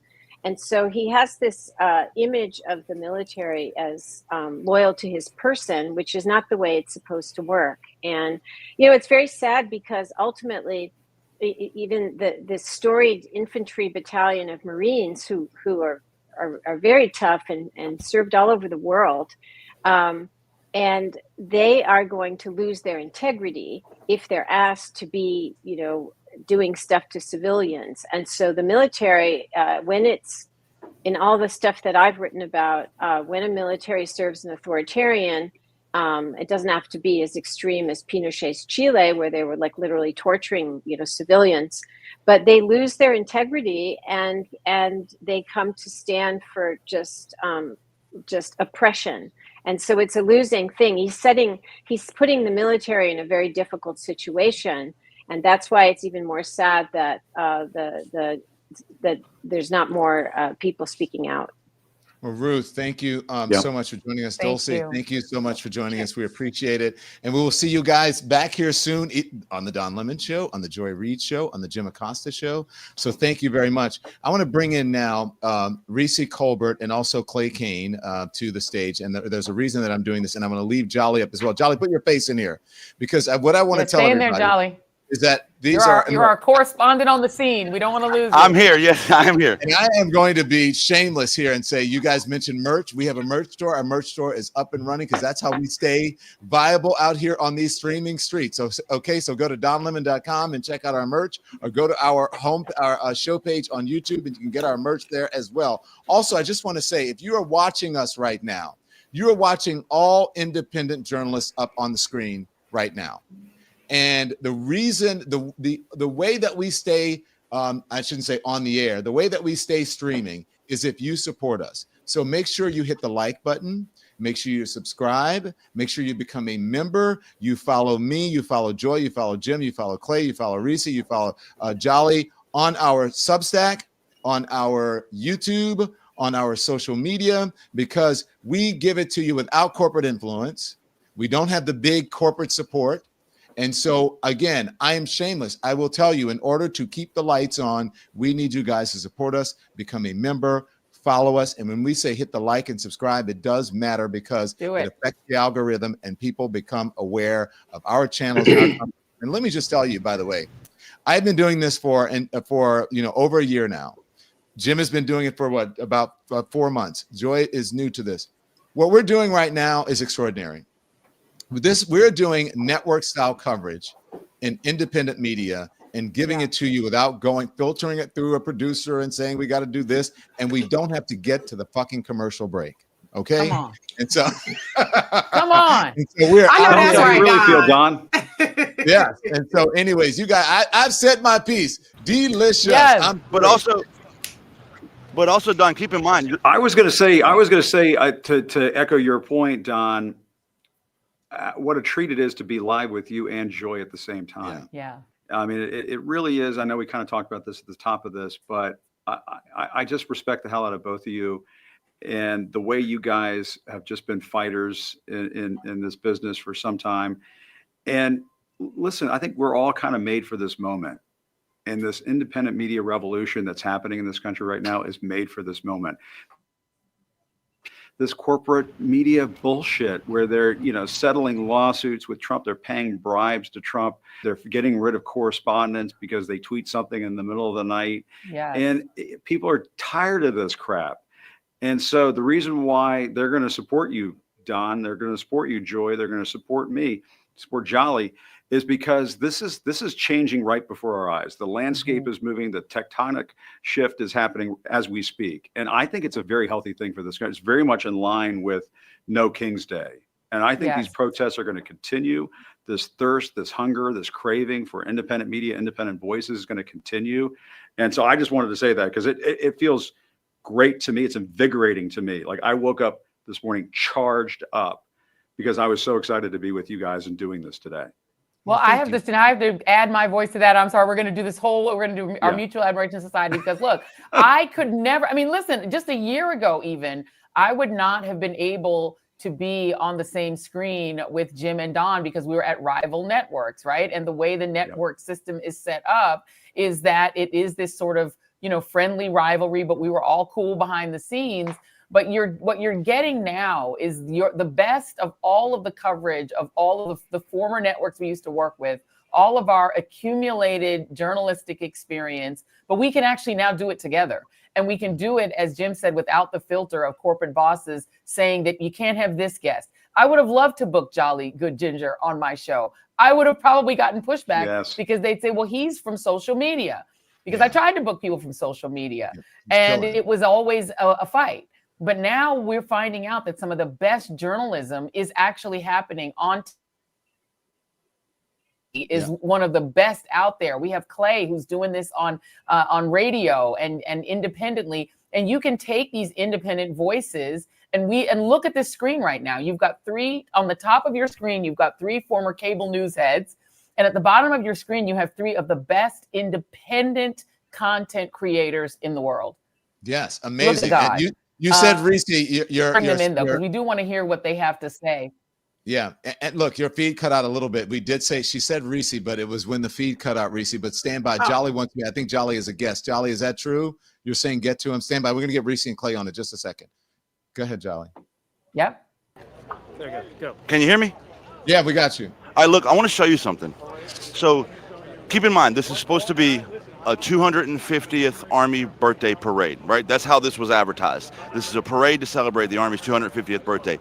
This right here, this we're in front of, this is the line that you have to go through to get to the parade on general entrance. Look at this. Make sure we get the whole thing, Greg. This is a giant flag that says January 6th was an inside job. It's got another flag here calling J6 hostages. This is 100% Trump propaganda, conspiracy theory memorabilia at the general entrance of what we're being told is merely a parade for the Army's 250th birthday. Wow. Can you talk to any of these folks and ask them about it? Yeah, let's ask. Let's find somebody. Hey, what's going on, man? Do any of you guys have an opinion on this flag here? I'm curious what you think. This is an Army parade. What's the flag mean? I have no idea. Anybody have an opinion on that? Do you think J6 was an inside job? What do you think? I can attempt to speculate. Yeah. You can't attempt to speculate? No? What do you guys think? Do you guys think that this flag is appropriate for Army birthday? What do you guys think? No. No opinion? Silence is compliance? Yeah? It looks like silence is compliance today. It looks like that, you know, although everybody here knows the truth, everybody knows this isn't an Army birthday parade, they're not willing to say it out loud.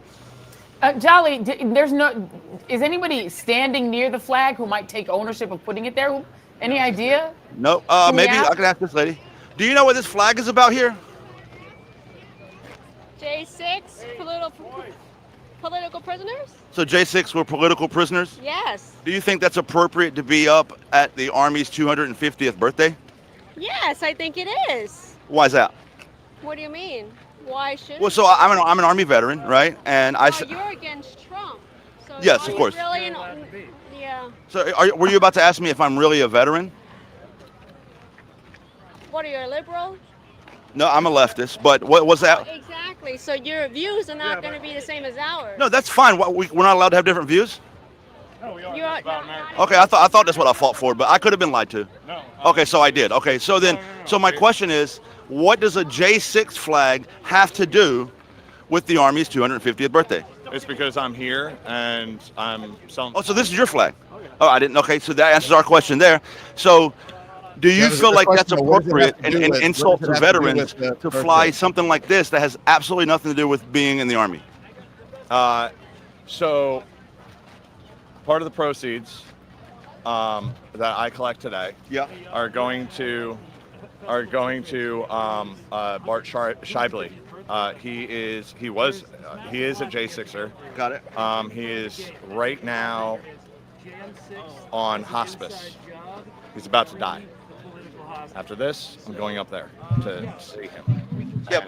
Okay. That nobody wants to see anybody die. I get that. But what does this have to do with the Army's birthday? I'm an Army veteran and I'm insulted by it. So I'm asking you. Great. And I talked to 100 vets. Yeah. And I said, hey, listen. Yeah, we're not a monolith, of course. And does this insult you? And every single person besides yourself. Right. So I'm 101, and 101 said it does. But I'm asking you. So did you serve? Okay. Did you serve? No. Okay. So then you couldn't even understand why a veteran would be offended by it. Well, so I don't care. I wasn't there, but the 100 people you asked. It's a great way how you have an interview. You ask a question, you don't get an answer, and then you just answer your own question. So goodbye. What are you, Jolly? I got a question for that guy. If he's still listening, Don Lemon has a why does question he for you. think What's up, Don? January 6th was an inside No, that's job? it's Jim Acosta. That's Jim. I apologize. Jim, go ahead. Why do you think January 6th is an inside job? We all Why saw do you what think the happened. Gen 6 is an I inside know job? January 6th was an inside job. We're asking how do you know? My discovery, for one. Interesting. How? There were What's the permanent discovery? protests at. Oh, you can get my discovery. Here you go. It's live. No, it's tell on us a Google now. Drive. No, tell us now. Tell us what the We don't discovery. need a Google You want my Drive. discovery? I'll give it to you. I'll give it to you just right tell now. us. Yeah, go ahead. You're talking No, to it's tens of thousands of people. Just tell My us now. discovery was 1.75 terabytes not including the videos. Of So What? 1.7. It was over 5,000 files But we're asking of what? That's all. of Of J6 what? and What's on the how video? CIA was involved. How No, sir. there The CIA were was feds involved in inside what? of the Can you ask crowd. him involved there in were what? FBI agents. None of all of this has been There were debunked. FBI. Let him There go, were. guys. Okay. Please, It's let him all go, been let him go. debunked. It's not. Jolly, Just let him because go. I'm not I wanna hear rolling it. over and say, well, shit, you got 175 terabytes. I'm telling you, there was a commission by the United States government, January 6th commission. Your that- commission's a joke, bro. Why? Why? Jolly, Why? let him go. Here's the thing. Here's the thing, Jolly. Why don't Jolly, you? No, why Jolly, should can You don't trust Trump either? I trust It's the government. Trump. No, see the great thing about This is how cults work. hold on. The Jolly. great thing about Trump is, and you know why I was a supporter of Trump? Was not anymore. No, I was back then. Okay. Are you still now? Absolutely I am. However, you know why I was a supporter of Trump back in 15 and 14? Okay. Because he pissed off both the Republicans and the Democrats. That's why I was a supporter of Trump. Okay. What was your question? Right, but No, I just want. I wanted mean, to my hear question. What I is one his of the questions. You expertise? You guys, just Why- let him talk and tell Why him does his what. possession of terabytes of data matter? Yeah. What is his expertise about January? Yeah, good 6th? question. What is his source of Joy expertise? Reid would like to know what's your expertise handling the data that you have on your 1.75 terabytes. Common sense. So basically he thinks he's a greater expert than all Whoa. of the What cops are you talking government about investigators. that were You're killed? just some Hold on. guy. Whoa. Who the hell is he? No. Now you changed the question. What cops were killed on January 6th? Excuse Ryan me. The cops died as a result of it. January Hold on. 6th. Can we just point out that the inside government at the time was Donald Trump's government? Donald Trump Right. was president. It was That's a up good to point. Nancy He was over the Pelosi. Hold on. CIA when January 6th happened. He was Hey, over the hello. military Are you when just all January going to 6th just speak happened. over each other or Okay. what? You asked the Did question. you hear her answer. point? I did. Let him I talk asked for What a was her minute point? What was without her point? interrupting, She please. said, well, it was Trump's organization. Correct. Okay, His so government. now let me break it down. All right, break it down. Trump asked for Nancy Pelosi and Mayor Bowser to accept 20,000 National Guardmen. Not Okay. true. No. Oh, and thank Not you for true. getting this because they're Googleably going not to true. edit it. Like, it's Here's not the even- reality. Right, so We're live, dude. Okay, great. Here's the reality of the situation. No, and you're just going to continue to argue. But why would Nancy Pelosi, okay, listen to me. Again, why would Nancy Pelosi have any authority over the National Guard?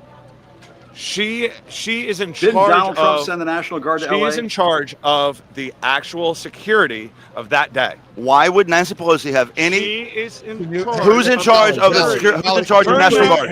Who's in charge of the National Guard? Mayor Bowser. The president. Mayor Bowser. Wrong. Mayor Bowser. Wrong. Mayor Bowser. Wrong. Jolly. The president, the commander in chief is in charge of the DC National Guard, and the governor of Virginia is in charge of the Virginia National Guard. You are just wrong. The president said, "Let me bring in 20,000 National Guard." My brain hurts. Mayor Bowser said, "We don't want it." This is factually untrue. It's actually. And by the My way, man, your president has proven that just because the mayor says he don't want it, he'll still bring in the National Guard. Because you know who also said they don't want it? The mayor of LA, and he brought those National Guard in without hesitation. So that's actually because hindsight you know why? proof that you're You know telling why? a lie. You know because why? even You know though Mayor why? Biden You know said why? no, he should have did what he did in Because LA the and bring those people- motherfuckers LA's in. fucking And burning. he did it. LA's burning Because of your president. No, LA's burning because of Joe Biden bringing in 20 million fucking illegals in 4 years. That's why This LA's is factually untrue. Okay, guys. 20 This is minutes. factually 4 untrue. years. All right, You guys. can keep on saying it. So basically, we're hearing the same we're hearing the same debunked, disproven rhetoric that we've been hearing for 4 years. All right, here's what I Yeah, want it to say. sounds guys. like Jolly that this guy is. I talk about Trump derangement syndrome. Okay, so Yeah, he's asking, why do you have Trump derangement syndrome? Why do I? Why do you? Well, I don't have it. Trump derangement syndrome would be, despite having facts in your face, you still lick the boots of Donald Trump and deny facts. Lick the boots. What the fuck are you talking about? Okay, What, guys, your hat here says we go. Trump 2028, bro. And everybody, What does let Trump me- 2028 mean? That's not even legal. That's not even legal. No, it is. You know the Constitution doesn't allow for that, right? How would Oh man. It's not legal. Guess what? I'll tell you what. I'll tell you what. I think I see a Joe Biden support. Two of them. No. Let's not bring kids. Can you Don't bring ask him kids if he into it. believes Don't bring in kids moon into it. landing Yeah, I didn't bring happened? Don't anyone. bring a kid into I it, didn't bring dude. anyone. Hey, Be a grown man. Be a grown man. Cheese, sir. Can we mute? Okay. So here's the thing, Jolly. Guys, I hate talking over. Sometimes I just like to let those people talk so that you can hear how they don't make sense instead of just jumping in on every word. And I know that it infuriates you, but I just want to hear him so then we can have a discussion about it afterwards. Obviously, he had no evidence. Obviously, it's a conspiracy theory. It is akin to QAnon. But now you see the perils of journalism when you go out on the street, as we do, and you actually talk to people. You hear this all the time, and it becomes extremely frustrating because they don't have the evidence, but they think they do. And people like Donald Trump and the MAGA cult convince them a lie is true, and it is not. So that was my frustration. That's why I wanted to jump in. Just let him talk and then let him go, and then we could give the folks the facts. But go on. Are you guys speechless now? No, John, I completely agree with you. I'm trying to figure out what I'll just say something. I experienced this time and again out on the campaign trail when I would go to those Trump rallies, rally after rally after rally. And many of his supporters are trapped in a cult. They're trapped in an information silo, disinformation silo that is whipped up by conservative media, whipped up by Fox News, whipped by Donald Trump. And unfortunately, there are a lot of people in this country who are suffering from the same, I call it Trump derangement syndrome, when they just completely ignore the facts, as that man was doing with Jolly, and just spout these conspiracy theories. And I mean, the thing that has to be said, in my view, and I've said this on my show umpteen times, if Donald Trump had just been a man and accepted that he lost in the 2020 election, there never would have been January 6th. The Nancy Pelosi, National Guard, Muriel Bowser bullshit, all of that washes away. Hey, Jim. If you just go back to that. Jim, you said it, and we were thinking the same thing. He's saying that the president of the United States did not have authority on January 6th to send in the National Guard. Right. The president of the United States did have authority to send in the National Guard to California for something that for throwing gas on an ember. You know what I'm saying? So yeah, it doesn't make sense. Donald Trump is crazy. Donald Trump is trying to test the law right now by sending in the National Guard to LA over the objection of California Governor Gavin Newsom. I mean, you're supposed to do it in concert with local authorities, in concert with the governor. And it states clearly in the law that he can't do that. And that's why the state of California is taking Donald Trump to court right now. And this is a very big moment, what's taking place in California, because if this goes all the way to the Supreme Court, you got to think that's what Trump wants to do. That's his get out of jail free club, the MAGA Supreme Court. If they give Donald Trump carte blanche, like they did with immunity, if they give him carte blanche with the use of the military for domestic law enforcement purposes, folks, that is not the United States of America that I grew up in. It's just not. And it's very disturbing. If you listen to what that guy just said, even though obviously we know he's a wackadoodle and everything he's saying is perfectly false, the fact is, the reason it's important, some people say to me sometimes, Jolly, why do you waste your time on these people? Because those people are not few and far between. They're easy to find. I can come across them in rallies like this. I come across them at parades and Trump rallies. I've been to a lot of them. And the fact is, even though it's provably false, they're going to believe it. And you look at what just happened in LA. The mayor said, I don't want the National Guard, but he brought the National Guard in. But the narrative from January 6th is Trump said, here's the National Guard, and mayor said no. So, like, is both sides of your mouth independently, like, have muscles? How do they move at the same time? Because you're literally debunking yourself in the same statement. Yeah. Let's bring in Reese Colbert. I want to let Reese get in on this, and also Clay. Reese, first you, and then Clay. Your thoughts on just all of these things that we're seeing on today? Well, child, it's a day. It's a whole lot going on. But the thing that is first on my mind is it's going to rain on your head. Because the storm is coming through on DC. All them tanks. I think that Donald Trump will be wearing a hat. He don't want his little hairline to get messed up.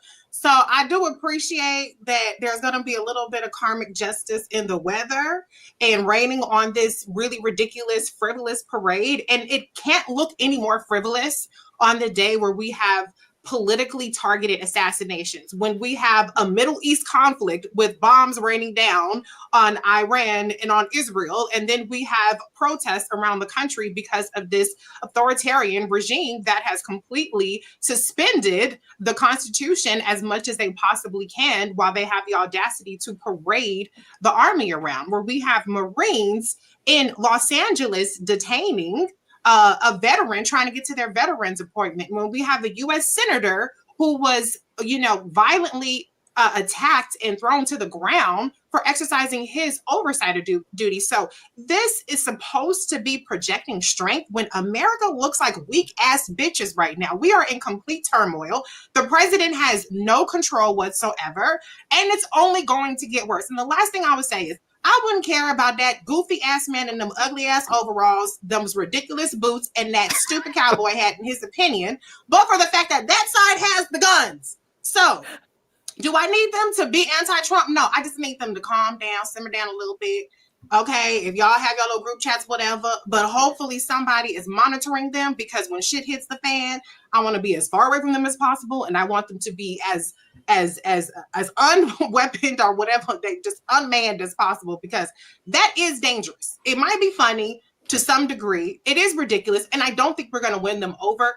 But in this combustible climate that we have right now, it is serious business that these people have been indoctrinated to this degree. And that is my biggest concern. Not this stupid ass parade, not Trump's birthday. I will not say happy birthday. I hope you have the worst birthday ever. It's the state of America right now. And by the way, though, Reese, they don't have all the guns. Some of the left have them too. Yeah, they do, but that out. The wrong people got the guns. I've been saying this. The wrong people got the guns. Some of the right people have them too. I'm just saying, not everybody on the left is unarmed. Let me get Clay in. Yeah, the safest cause says otherwise. There's more guns than people in America. First and foremost, happy birthday to Marla Gibbs. She is 94 years old. So I want to say happy birthday to Marla Gibbs. That is the only birthday in the Army that I am celebrating. 227, ain't no place like home. So I want to say this, and a lot of folks may be upset with what I'm going to say, but I'm on independent media, and we could say this. I'm happy to see these protests. It's great to see, but this is the energy that I wanted in November. There was a massive turnout for this protest in Philadelphia. Y'all know I'm from Philly. Don, you spent time in Philly. Philadelphia had some of the lowest voter turnout that we saw in November. There was just an election in Philadelphia in May. It had 16% voter turnout. So for everybody out there who is protesting, that's great. But if you didn't vote in November, you were part of the problem. We could have avoided all of this. This did not need to happen. And the one thing I'll say about that unhinged Trump supporter, he was crazy, he was deranged, but you know what? He voted. He showed up. This is the and I thought people got it after COVID. I hoped people got it after January 6th. I thought people got it after 34 felony convictions. And here we are, the No Kings protest. We didn't need to be here. And I just hope wherever you're protesting right now, I hope you bring it to that voting booth. I hope if we have a serious election for the midterms, I want to see all these protests at the voting booth. We didn't have to be here. I have friends who are scared, friends who have lost their jobs, friends who are concerned about their Medicaid. And while this is great to see, I'm frustrated because we literally could have avoided all of this. Kamala Harris would not be doing this right now, would not be doing this. So it's great that you're protesting. And if you protested and voted, great. But if you're part of the 90 million, if you were one of the people because you didn't like the way Kamala Harris answered the question on The View, or you didn't like the way Joe Biden handled so-and-so, now look where we are. Iran, tariffs, Medicaid, waste, fraud, and abuse. We're about to waste $45 million on a military parade in Washington, D.C. So this is cute, and that's great. But as I've always said, if you don't do politics, politics will do you. Bring all this energy to the next election. Can I just say really quick? Go ahead. There's one more birthday that I is really important to me today besides the two that Clay mentioned. It's my mom's birthday, too. Happy birthday, Mom. Happy birthday! Jolly good mama. I'm Jolly sorry she good has the same mama. birthday though. Oof. It's okay. We can Marla only Gibbs, we not ignore Trump. it. We ignore it. We just like Marla Gibbs and Jolly Good Mama. That's all we care about on and the Army. Happy birthday, U.S. Army. I think that's such a great point that you made, Clay, because the challenge is for a lot of the 92%, and I know Reese is about to give me an amen on this, is that they look at days like today and say, as Black women, we voted 92% for Kamala Harris. And so a day like today will not include us. And I don't know if Jolly can tell us if he's looking at the demographics of these crowds, if you see a lot of Black women there.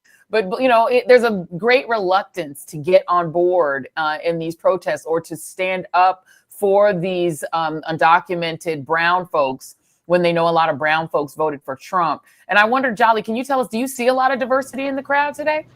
I mean, no, not in like you would expect, not what would actually resemble America. And to your point, Joy, I've literally been to Trump rallies all across the country.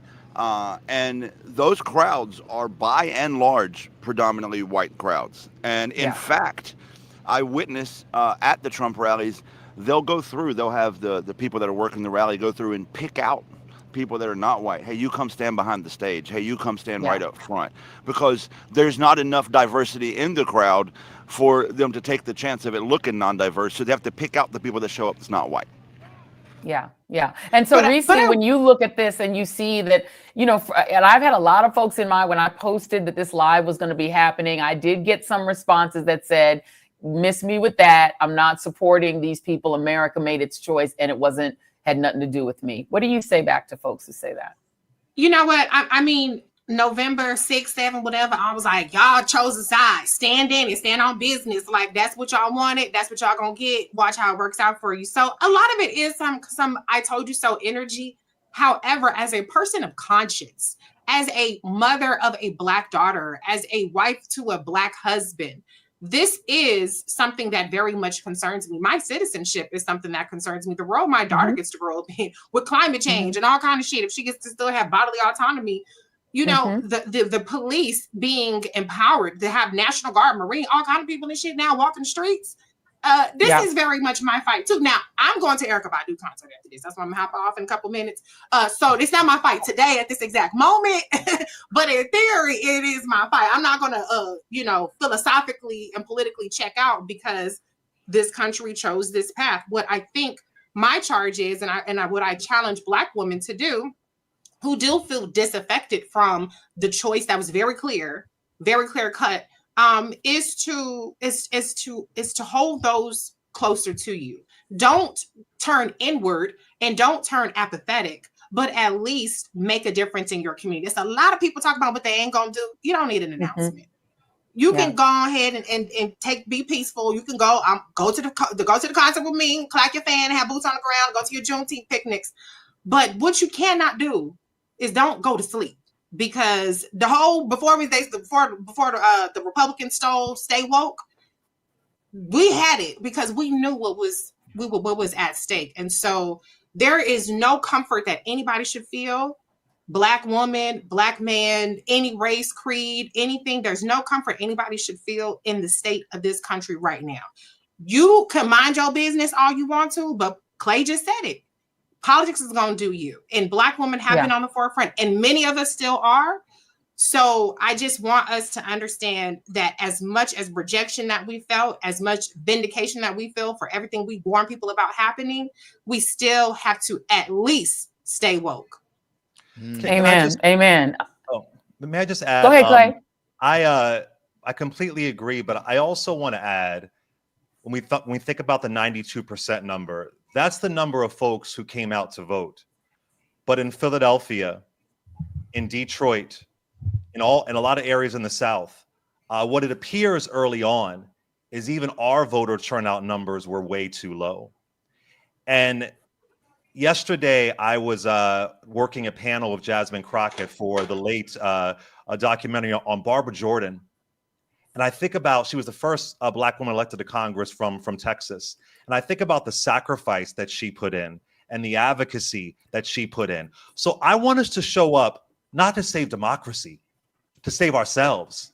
I was in Philadelphia the day before the election, speaking at the Community College of Philadelphia, where I once attended, and I said, something's wrong here. Something is wrong here. I was texting you, Reese. I said, something's going on. So I want us to also understand that these things are going to have an impact on us. And whether you're out there or not, if you didn't show up, if we have an actual election next time, I really hope that people get what's going on right now. I have friends, we're in Pride Month right now. I have friends in the Black LGBT community. You may have saw it too, Don. He said, oh, I'm not going to vote for so-and-so because of this. I'm not going to vote for so-and-so because of this. Look look, the Supreme Court. I mean, everything is on the line, and we didn't have to be here. Now, the 92%, the Black women and Black men that did show up, that's beautiful. But I want us to care in Texas. I want us to care more in Mississippi, in all these areas where we have so much power. And I want us to capitalize on the power that we have. Yeah. Well, and can I just add one quick more thing? Yeah, one quick thing. You're right, quick. Clay. Yeah, well, you can add it, but I just let me get this, and I want to respond to Clay, and of course you can finish. You're right, and when I spoke to the folks out there, a lot of people were saying, I voted for third party, or I'm not going to vote at all. I'm not going to do this, and I'm like, are you out of your mind? Sorry, Reese, go ahead. No, a lot of Black people, I feel, and we're on Sirius XM, so we hear people call in all the time. A lot of Black people feel like this is more of the same. And that's why they feel like, well, we've been through it before. We'll get through it. We already know how this goes. This is not more of the same.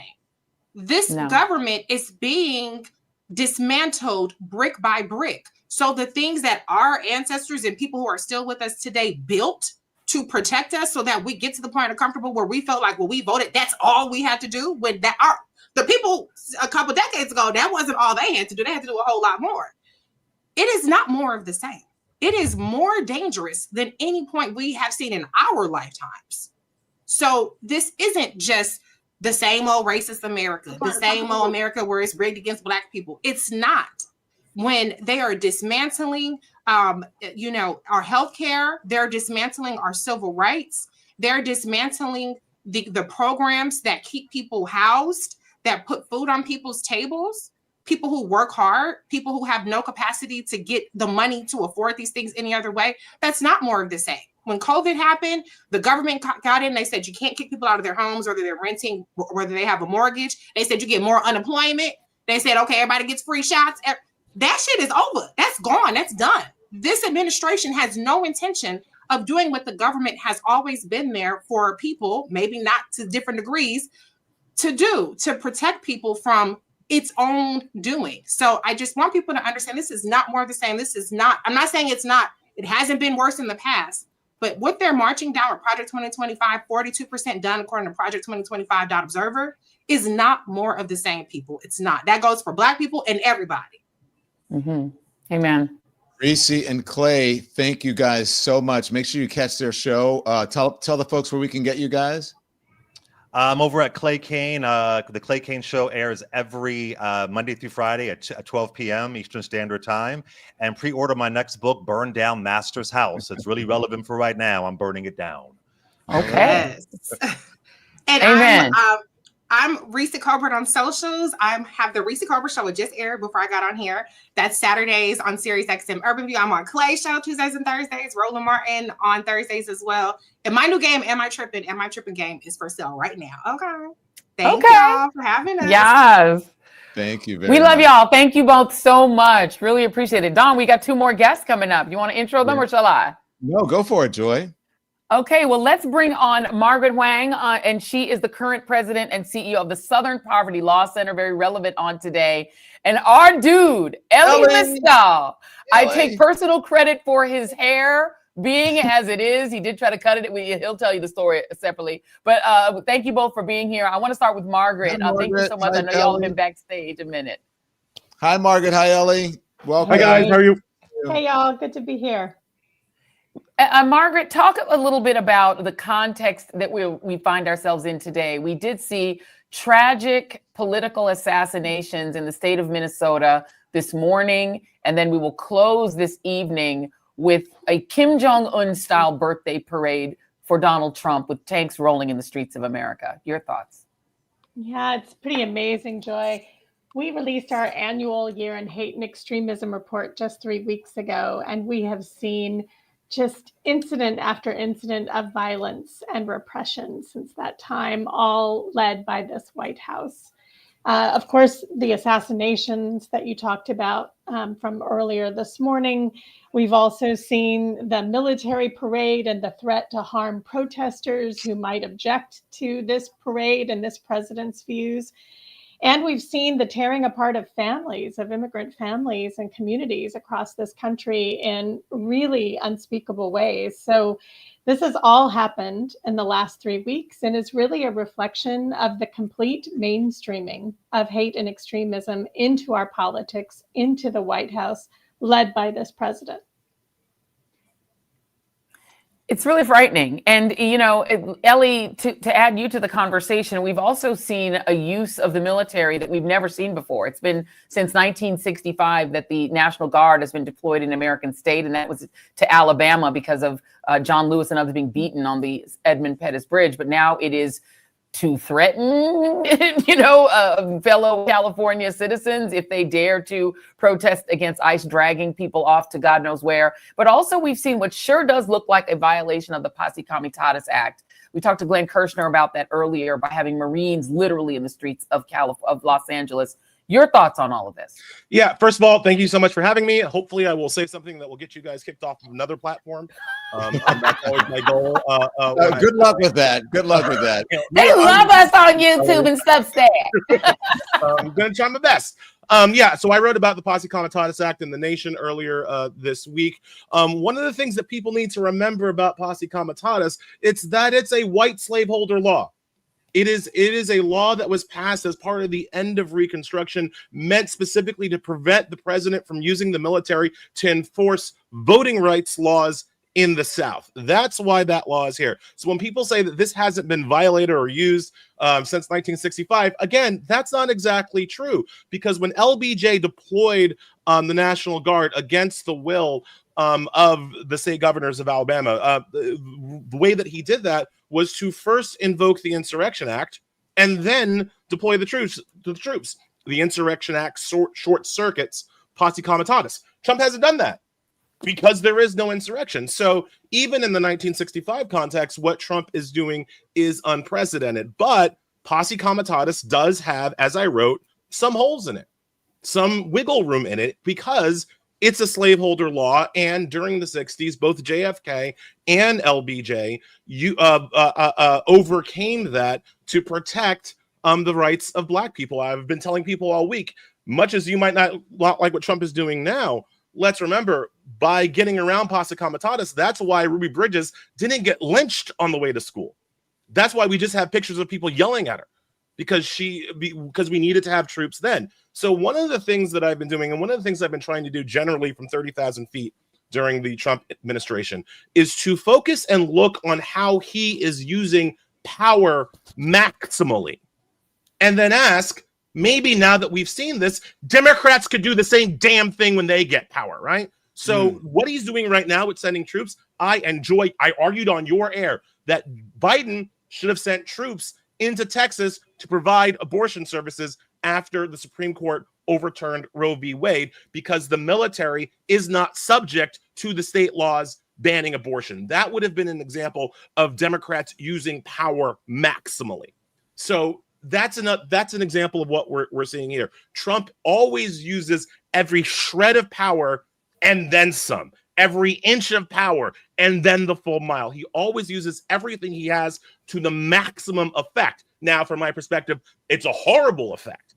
But if this is the world we're living in now, right? And it's the world that we've been living in for well over a decade, and I could argue for over 2 decades, because Bush W also used power fairly maximally when he was in charge. So if this is how Republicans are going to play the game, if this is how Republican presidents are going to play the game, I implore Democrats, if they ever are allowed to get power again, which given the fascism that we're seeing, I'm not sure that's going to happen. But if they're ever allowed to get power again, use power maximally. To quote one of my favorite movies, Ned Yost in Remember the Titans, you blitz every down. and you don't let the Republicans gain another yard. Ellie, so let me ask you then, why can't Democrats do that? Why is the purity test so stringent on the Democratic side? Look who is leading the government now. People who are very flawed. People who if they were in the Democratic Party, they would not be considered. They would be banished to the back room. But some of them, let's be honest, they're the loudest and the strongest voices for their party, whether you agree with what they say or not. Why don't Democrats do that? Why can't they learn their lesson, Ellie? Oh, Don, because if we did what they did, we'd be no better than them. Is their pathetic argument, right? Is that they think that the difference between Democrats and Republican is the structure in which we use power. They don't like to admit that the difference is in what we use it for. So the Democrats don't want to use every shred of power that Trump is willing to use for better means. They think that it's the use of power itself that is the bad thing, because they don't like getting into these arguments where Trump can say, well, I'm just using this to hurt people that most of my supporters hate, right? And so they think they're going to lose that argument. I'm saying we should use power to protect the people that we like, to protect the people that need protecting. That's why we should be using the power. That's why I brought up the abortion example. Don't send troops to face stomp protesters. Send troops to provide medicine. That is a Democrat maximal use of power. And that makes the Democrats not like them, even if they're using the same levers, right? LBJ sent the troops not to bust the face of John Lewis, to protect John Lewis. Right. That's the difference between Republicans and Democrats. But Democrats have decided that the way they play the game is the difference, as opposed to what they're playing the game for. And that is why the party fails. Can I ask you, Margaret, because I know you have short time, but I want to make sure that I get you in here, because what we've seen in Minnesota is exactly to the point that Ellie is making. Democrats, including the governor there, just made a massive compromise that people on the right in right-wing social media are trying to use to shove off this shooter onto the left. Because one of the people that was killed, the woman who was the former Speaker of the House, voted with Republicans to repeal a law that allowed undocumented people in Minnesota to gain access to Minnesota's version of Obamacare. And that was the law since Obamacare passed. It is no longer the law, and Governor Walz signed that bill because it was a compromise. It's a very closely divided House, and I think like a 1-seat majority Senate. It's very close. Now, both of the lawmakers who were killed did not vote that way. The other gentleman, the state senator, did not vote for that. But the right is already running with it to try to claim that this shooter is on the left because, this woman voted with the right in order to punish immigrants, essentially punish undocumented people. And so they're trying to use that. It's bullshit because everything they say is bullshit. But what do you make of the underlying fact here that Democrats are more likely to vote for something that they don't even believe in, right? Even if it means that immigrants get less protection, and it doesn't even protect them from somebody who puts them on a hit list because they get on the hit list anyway. You see where I'm going? It feels like we're fighting a fascist movement, but Democrats are trying to compromise with it in pieces, thinking it will protect them when the worst of the worst happens, even when they give in and harm the people that they're supposed to be caring about. The bad things happen anyway. You know, Joy, for a very long time, supporting civil rights and hating organizations like the Ku Klux Klan was not a partisan issue. Right. You didn't pick your side because you were a Democrat or a Republican. People knew what was right, and that was protecting rights for everyone. And people knew that those who tried to deny rights to people of color or women or the LGBTQ community, they were wrong. And somewhere over the last 60 years, we have gone terribly astray. We have only one party that is embracing extremist ideology. We have only one party that is pushing for a theocratic fascist state. We have only one president who is actively calling for violence, is promoting violence, and of course has pardoned violence by pardoning all the January 6th criminals who were prosecuted and detained and arrested because of their actions. There's only one party that's doing this. And so we have to be very clear where the threats are coming from. Whether a particular individual who does a bad act has a particular political affiliation doesn't matter in an environment where the president himself is calling for and urging violence on a daily basis. And that's the reality that we're living in right now. Frankly, Joy, if can they we bring in figure out- now? if they Ellie, figure out stand that by. guy- sorry. I If just they want to figure bring out- someone in, and then I'll get you. I want to bring in Ezra Levin, who is in the waiting room, and I just want to bring him in. Ezra Levin. Oh, I don't want to stop Ellie from. I want to hear what Ellie was going to say. Oh, Ellie, Ellie's gonna go right back to it. I just wanted to bring you into the conversation. Go ahead, Ellie. Hi, Ezra. I was just going to say, if they find out that the shooter was a Republican, are we sure that Trump won't pardon them? No, Are we're we not sure of anything he'll do. That Trump won't pardon a shooter who shot Democrats on purpose in this world? We don't know. And I will note just really quickly, so I can just bring some news, since we're keeping y'all updated on everything that's happening in the country. Neither one of my producers just sent this to me. Texas State Capitol was evacuated after a credible threat toward lawmakers, and there was a credible threat ahead of the planned No Kings protests that were meant to be held Saturday in Austin. The Texas Department of Public Safety evacuated the Capitol. There were no further details, but we do know that several Texas lawmakers and members of Congress were scheduled to speak at that protest in Austin as part of the No Kings protest. So we're seeing already the reverberations from what happened in Minnesota. Ezra, go ahead.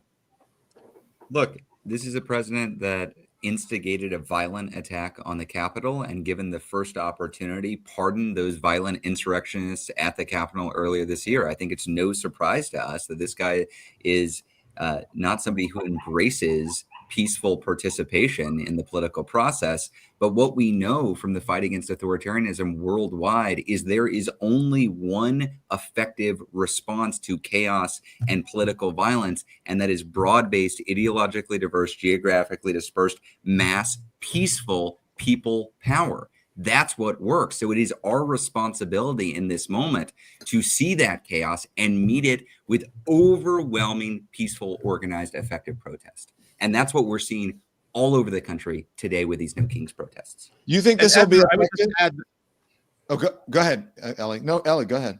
I would just add that it needs to be sustained, right? Yes. One of the reasons why the Black Lives Matter protests in the summer of COVID were so effective until Biden won and then didn't pay them back. One of the reasons why they were so effective was because they lasted all summer. Yeah. Is because when people need to know that it's not enough to go out on one day on one weekend. You have to show up again and again and again and again and again. And it's the grinding of the protests that really start to have political winds change. We see it in every successful movement. It's not just one day of action. It's months of action. 100%. Look, a protest is a tactic. It is a tactic. That is not how you accomplish your goal. A tactic should fit in within a strategy, and the strategy is how you achieve your goal. And you are exactly right, Ellie. We need persistent engagement at the grassroots level from now until our democracy is secure, which isn't coming this week. It's not coming next week. It's going to be sustained over a long period of time. I will say this isn't our first rodeo. On April 5th, for Hands Off, we had then the largest single day of protest in 1,300 communities all across the world. Today, we were in 2,169 across 20 countries. So we are building a muscle. The movement is growing every time we show up and bring in new communities. We've just got to, I agree with you, Ellie, we got to keep on building. Jim Acosta, your thoughts on all of this, and do you have? I want to let you weigh back in. Uh-oh, do we still have Jim? Are you there? Jim, can you hear us? Can you hear us, Jim? You can't hear us. Uh-oh. No, I don't think he can hear us. Ezra, let me ask you this question. First of all, how did you get London to get involved in No King's Day? I mean, they literally have a king. What is happening? Actually, Joy, a funny thing that's happening in Ottawa, in London, in places where there are kings, what we saw is these local protesters, they put instead no tyrants or no tyrannical kings. Which is pretty. No bad kings. Yeah, just the well, good guys. I just want to give I was in Ezra, Philadelphia with a Dr. huge pat on King's the back family. here. That's what we were doing, and so the crowd are Can shitting. you hear me? Okay, Can you guys hear me right now? More than these two kings. I can hear you. Can you hear me? Now we can hear you, Al. Yeah, we got you now, Jim. Go for it. I think Jim is on a huge delay. I think is what's happening. I think he needs to dial back in. So let's yeah. Let's put Jim in the waiting room and let him dial back in because I don't think we got him. Yeah. So Yeah. no, Okay. so you've gotten Ottawa and Canada. I mean Ottawa and London to agree no kings, but just the bad kind. Well, here's the beauty of this, Joy. I didn't get these people to do it. These are normal, everyday people who said, I don't want a tyrant. I don't want a king. What do I do in this moment? And this great thing happens when you create a framework where people aren't just consumers of politics, but they see themselves as active participants in politics. They start to do stuff. And that's what we need. That's what we need. And the overreaction of the administration is also something that works to the advantage of the activists, right? I was in Brooklyn the other day, and I said to a crowd of predominantly white folks, don't forget that the kind of dumb, intemperate, racist, stupid white man that Trump is exactly the kind of white man Martin Luther King was looking for. That's exactly that. Trump is just Bull Connor 2.0, right? And there is value.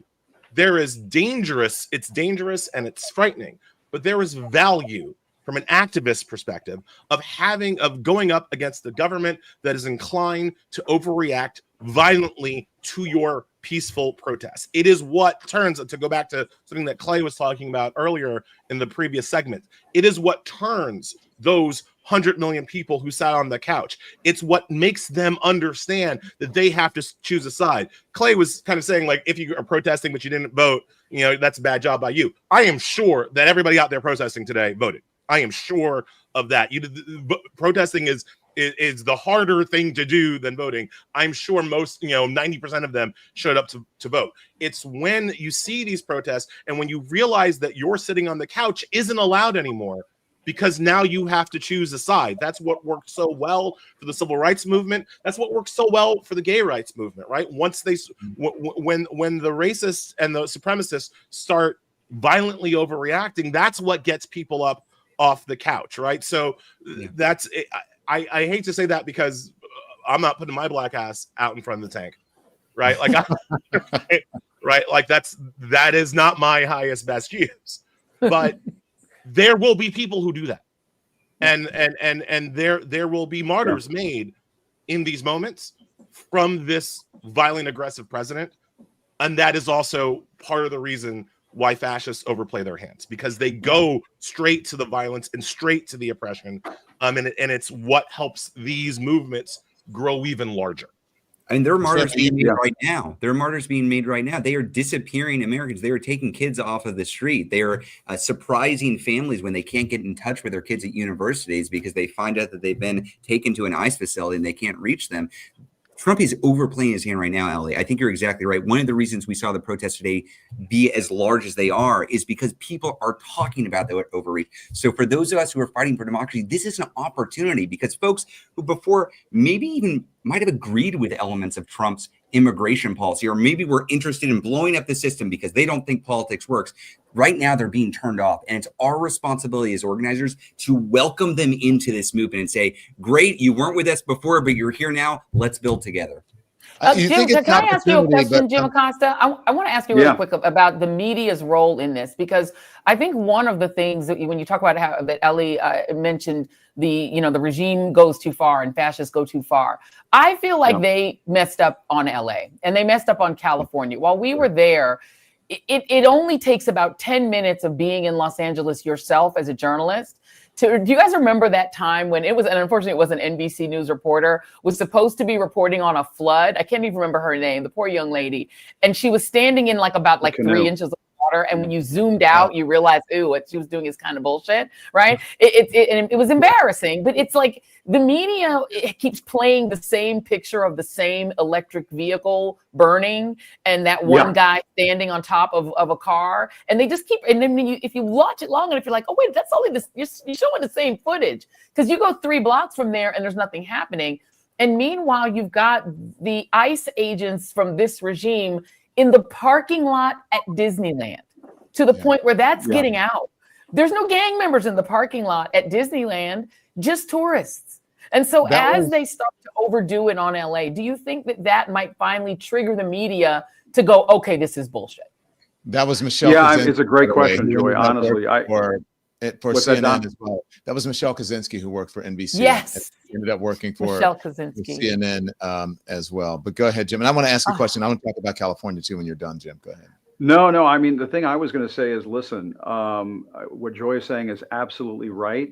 It's the curse of the cable news control room. It's sort of like, well, what do we go to next? Let's throw up some wallpaper video of a Waymo on fire. Right. And the message that is sent out to the country is that, oh shit, all of LA is burning to the ground. It's Rodney King all over again. For Christ's sake, people, get a hold of yourselves. Try to report the news as it is happening in the world of reality.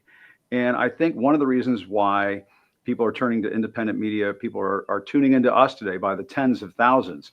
People are showing up in the streets to support Ezra's efforts and the Indivisible organization's efforts to have these No Kings protests across the country, is that people are tired of being trapped in sort of this dystopian information bullshit loop. And what people want right now is the truth, the fucking truth. And the fucking truth of the matter is that Donald Trump is trying to be a dictator in this country, and we the people are not going to take this lying down. We the people are going to stop him, and we're going to do it in part by giving people the truth. And I have to, I'm sorry, pardon my language. Perhaps it's been a long day and it's getting a little salty in here, but you know what? Sometimes people need to hear it. And my attitude is that when free speech is under attack, the solution is more free speech. And I want to give a huge pat on the back to Ezra and his team's efforts today. I mean, I was out there earlier this afternoon, right out in front of St. John's Church, and it looked a little chippy out there. I was concerned that things were going to go sideways, and guess what? It didn't. And people were heeding the warnings that the last thing you want to do at this point is do something that plays into Donald Trump's hands. And I think people are wising up about this, and it's exactly what Ezra was saying a few moments ago. This is a marathon. This is not a sprint. Donald Trump is not going to be deposed today. He's not going to be dethroned today. But you're absolutely right, Joy. A big chunk of this, a huge, massive chunk of this, it's the reason why people are flocking to Don, flocking to you, flocking to independent media sources, is because they are fed up with what's being spoon-fed to them by these corporate media outlets that let's be really honest about it. Donald Trump has cracked the code to hurt them and to put them under his thumb. And people are figuring it out. And I think that the truth is coming out, Joy. I really do think it is. And it's one of the reasons why you're seeing people out in force today, because they know what the truth is. They're wise to this. They understand what the stakes are. And what Clay was saying earlier is right. Yes, people should have voted more. They should have been on the couch and so on. But, it's that old line from Jurassic Park, nature finds a way. That's right. And I think people right now are waking up to the reality of the situation that we're in. And we're in it for the long haul here, folks. And Donald Trump has laid the mousetrap. He's laid the trap out in front of us. He's hoping we'll spring the trap. But the problem for Donald Trump is we went through this with him the first 4 years. We saw him lay the traps the first 4 years. We're smarter now. We're more sophisticated now. We're on to him. We're on to Donald Trump. We're on to him. And so the trick is, I think, over the next couple of years, is just to continue to be smart, work together, mobilize, and continue to bring the truth to the American people. I'm a little bit more cautious than you guys are, and not quite as optimistic. I'm a glass half full person. My glass is half full. I cut my camera off to go get a glass of water. But let me just tell you why, because I'm out in the streets a lot, and I go out and I talk to people. And I think that you're right, Ezra, that, this is an opportunity, but I'm a little bit concerned when you say that, this is, whoever said that this is really good for Democrats or people who don't support Donald Trump. The Republican Party thinks is Donald Trump's actions over the last couple of since he's been in office, and obviously over the last almost 10 years now, because they've elected him twice. They like this. They like this strongman approach. They like what he's doing in California. And so while, you know, we sit here and maybe they sit around on cable news panels and they say, oh, look at all the people who are out there. We've seen, you remember the Pussy Hat one demonstration, the Women's March after, right? Lots of people out there. And then all of the you know, excitement and people thought that folks had galvanized around Kamala Harris. And then all of a sudden you see she loses.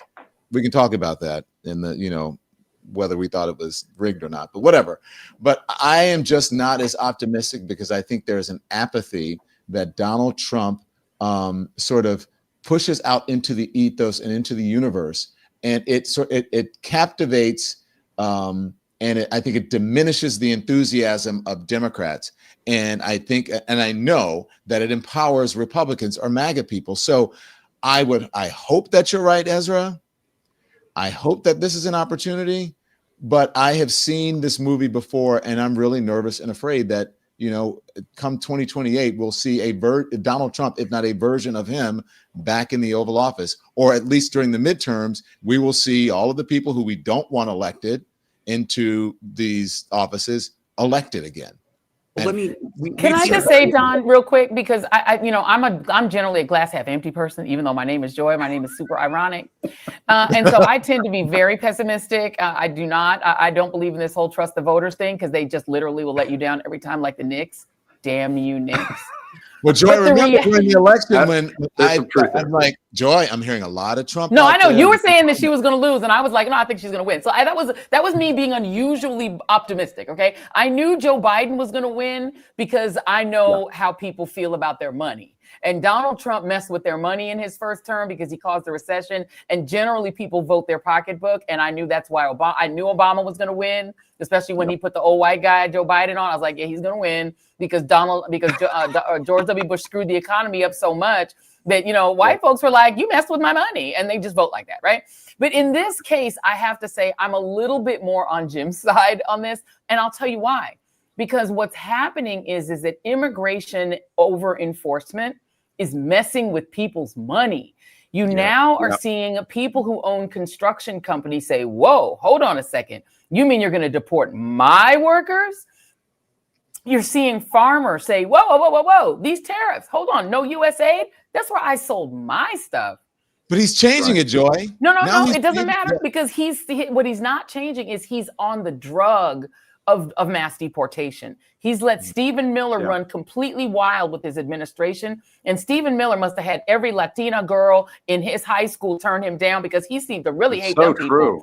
And he's obsessed with them, right? It's an obsession. And I think that I do think they've tipped over they've gone a little too far in the aggression, because now Kristi Noem showed up to the deportation of a pregnant woman. They're taking Dr. Phil with them on ride-alongs as they're deporting people. It's becoming a joke to where people I know that are not political are talking to me about it. People who are not really Trump haters are like, what in the hell is going on? People find out LA, they're at Disneyland, and they go, what?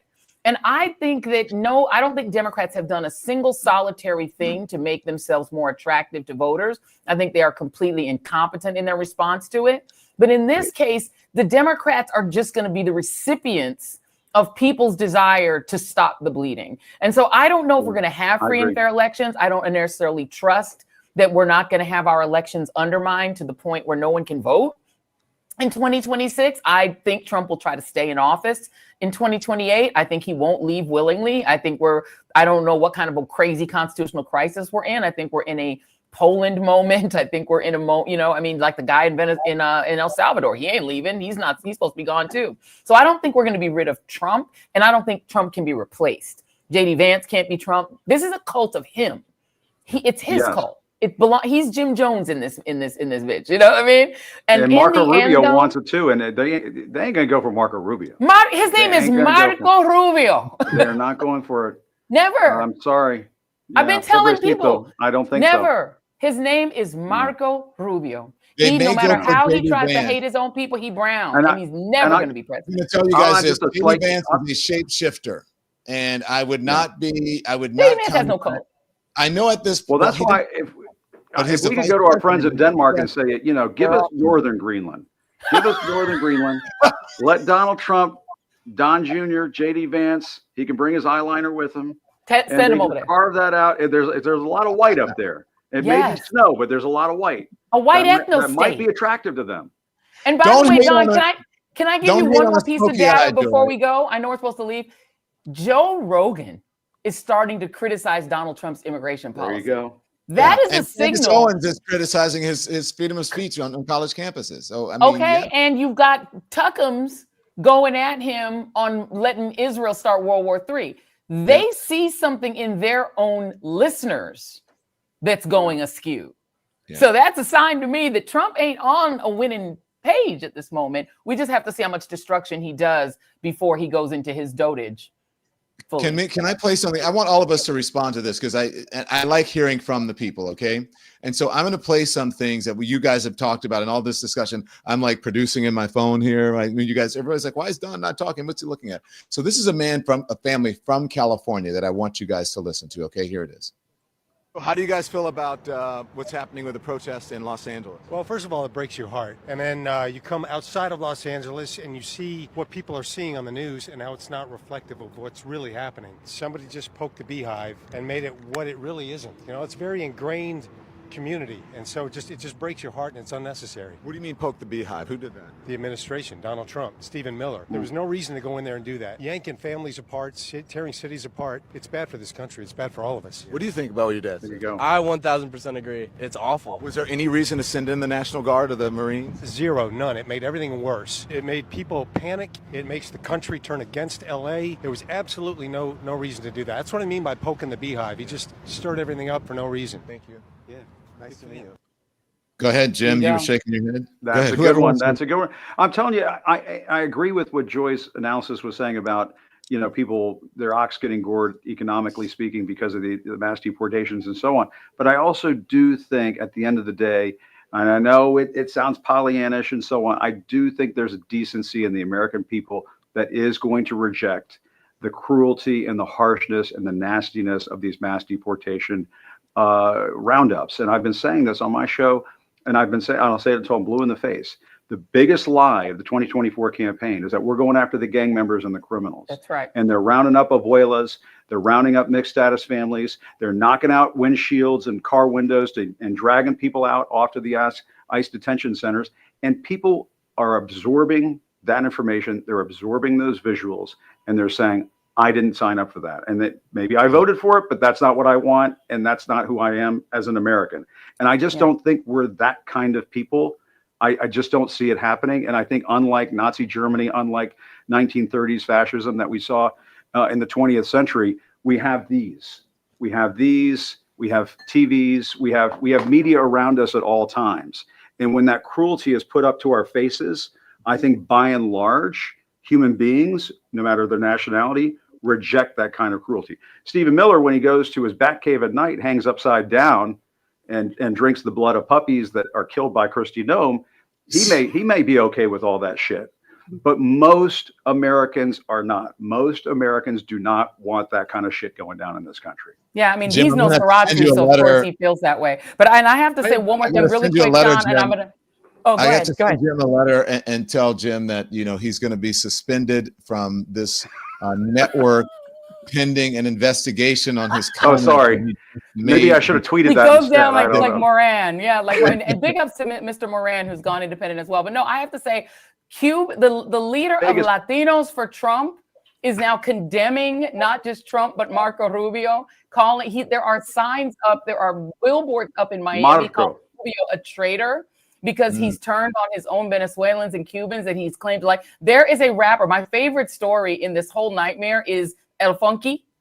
El Funky is a rapper from Cuba who's been very anti-Castro, and El Funky is about to get deported.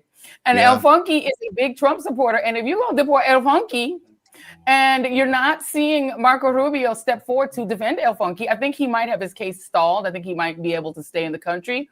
But all of El Funky fans are like, whoa, we didn't start this. And so I think you're right. And lastly, if Stephen Miller, Nosferatu, and friends don't start showing Fox some gang members soon, if they don't start showing mass murderers and cannibals soon, they're only showing people who work in restaurants. They're showing abuelas, they're showing mommies, daddies, pregnant women. That ain't enough. And sending Dr. Phil to watch the mommies, daddies, and abuelas get deported and watch, construction workers get dragged off construction sites, being at Disney, those pictures ain't gonna help. I used to work in local news. We've all worked in the local news business. They thrive on images, and there's no images of gang members to show. That's what MAGA wants. That's what the people who support Donald Trump want. They don't care. The cruelty is the point. I agree with that. They don't care. The base, his base doesn't care. What the Cubans in Miami are thinking, Joy, to your point, I do. My dad came from Cuba in 1962, 3 weeks before the Cuban Missile Crisis. He came to a country that was much more welcoming than what we're seeing right now. Yeah. And to think that the Republican Party is going to turn back on refugees coming to this country, seeking asylum from totalitarian communist countries. I mean, Ronald Reagan, the whole bunch of them spinning in their graves right now, because that is some fucked up shit that is happening right now to the Cubans and the Venezuelans right now. And I have to think minds are being changed in Miami. It might not happen overnight, but I think it is starting to happen. Can I weigh in here? And I want to play this because do you guys know, look, Jim, that many of the immigrants who are here don't even believe that they are immigrants. Do you guys know that? They don't consider themselves. They don't consider themselves immigrants. Andy, can you play the guy in the baseball cap with the Golden State T-shirt on? Are you an immigrant? No, I am not. You're not an immigrant, but you said you lived here 45 years. Yeah, well, I came here with my visa. You came here with a visa? Oh, absolutely. So you're an immigrant? Probably. What do you think about the protests going on? They're happening all over, but mainly in California. Horrible, because there's a lot of people breaking windows, ripping off stores, and I think it's horrible. Yeah. Does it seem like a big thing that's out of control to you when you see it? Yes, absolutely, and it's going to probably get worse by the 14th. Yeah. Do you understand? Do you realize that it's like just a small area in Los Angeles that it's happening in? No, it's not. It's not all over, but there is, a specific part of the city that is going on right now. Yeah. That is what I think. What do you think about the military parade happening in Washington D.C.? I don't agree with it. You came over from a visa. Where did you immigrate from? From Chile. Why not Chile? I love my country, but I'd like to be here much better than Chile because there's more action here. Yeah. You know what I mean? Also, we have the right to protest here, which is why it may be desirable for you to come here. Probably, yes. This is a very difficult situation. There is different viewpoints from people, Could you protest in Chile like that? Yes, you can, and there is a lot of nasty protests going on in Chile very often, which I don't agree because they just destruction, you know what I mean? Why are the people protesting in Chile? Because the politicians, they are most corrupt politicians everywhere you go. So corrupt politicians everywhere you go. Sure, everywhere you go. I've been in France, I've been in London, in Spain, and everywhere is the same story, But that's why people are protesting here as well. Maybe, yes. So I say that, Ellie and Ezra, I played that because now we understand why there are many Latinos in this country who support Donald Trump because, number one, they don't consider themselves as immigrants, especially if they went through the process, as they say, and they came here legally. They consider the immigrants to be the undocumented people. You want to start, Ezra, and then I go? Well, there are a lot of threads here that I want to pick up on. And one, Don, you were saying that you've seen this movie before, that we've been through this before. Look, Kamala Harris lost. Donald Trump won it again. How did we get to where we are now? Obviously, we're going to face this same challenge. 2025 is not 2024. The moment that we're in now is not to relitigate the 2024 political environment. The way I view it, the status quo lost in 2024. The status quo is not an option in 2025 or 2026. Donald Trump is bulldozing through our society and is steamrolling over public opinion to implement the least popular political agenda I've seen in modern American history. When you talk about, forget about all of the immigration and attacks on our freedoms, cutting Medicaid has a 15% approval rating in any congressional district in this country. Marjorie Taylor Greene's district doesn't support cutting Medicaid by more than 15%. So I disagree that we've seen this movie before and we're destined to just lose again because we lost in 2024. What I saw in 2017 when protest was the new brunch was the largest midterm margins in the history of the Republic that produced a blue wave. I don't think you can look at 2024 and say protests like we're seeing in the streets now are not going to have immediate political impact. And I got to be honest, I'm not thinking about 2028 right now. I'm trying to live to fight another day. We cannot guarantee we're going to have free and fair elections. What I do believe is something Joy said. I don't think Democrats are doing very much to help themselves right now. They are the beneficiaries of overreach and deeply unpopular agenda by this administration. But where we are headed is somewhere I'm very troubled about, because I think we are the odds-on favorite to take back the House next year. And I also think Democrats are entirely unprepared to use the power they will win in the House of Representatives when they get there. What is Hakeem Jeffries, if he becomes speaker, going to do on January 4th, 2027? I don't know what the hell he's going to do. I would bet nobody on this panel knows, because we're not talking about it. Where are the subpoenas going to fly? When are the hearings going to start? What kind of testimonies are we going to see? Who are they going to haul in front of Congress? I don't know, but we should be talking about that right now, both so that it happens, but also so we send a message to everyone around the country that this era of blatant autocratic overreach is temporary and is going to be replaced by an era of accountability, because I want people changing the behavior now, not in 2027. And we've got to push the Dems to start adopting these positions right now. So I agree with Don in that I absolutely think that the violence and the authoritarianism is what Trump's people voted for. They are thrilled. They articulated when he sends in the military, when he sends into the Marines, when they crack skulls. This is what those 77 million people voted for. And it really is a situation of promises made, promises kept. He promised he was going to run. He was going to govern like an authoritarian bully. He is governing like an authoritarian bully. And his people clap like seals every time he does it. So I look at 77 million as the bar. We have to get over 77 million. Trump, I do not operate from the perspective that Trump is ever losing votes. I only operate from the perspective, can we gain enough votes to overtop the votes that he has? And I see Ezra shaking his head like, I would hope that he's losing votes. Sure, but I'm not strategizing around Trump losing votes. I'm strategizing around getting more votes than he already has, right? And that brings me to my second point about the utility of these protests and the potential utility of Trump's violent overreach, right? I was at an event earlier this week, and a person said to me, you know, that kind of classic you're in public event, oh my God, Ellie, everything's so terrible. I feel like I just want to jump off a bridge. And I was like, don't jump off a bridge. If you got that in, you lay down in front of a tank.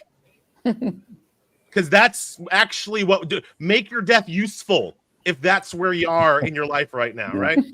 Because that is the kind of energy that we're kind of seeing today, that we've kind of seen in the past, as Ezra was talking about, and Trump's overreach might make us see that more and more and more and more. And when you look at how authoritarian regimes fall, what Ezra was saying, they always fall through massive protests. He's exactly right. Massive power of the people protest, but they also fall for another reason, and it's something that I've said ever since Trump was reelected.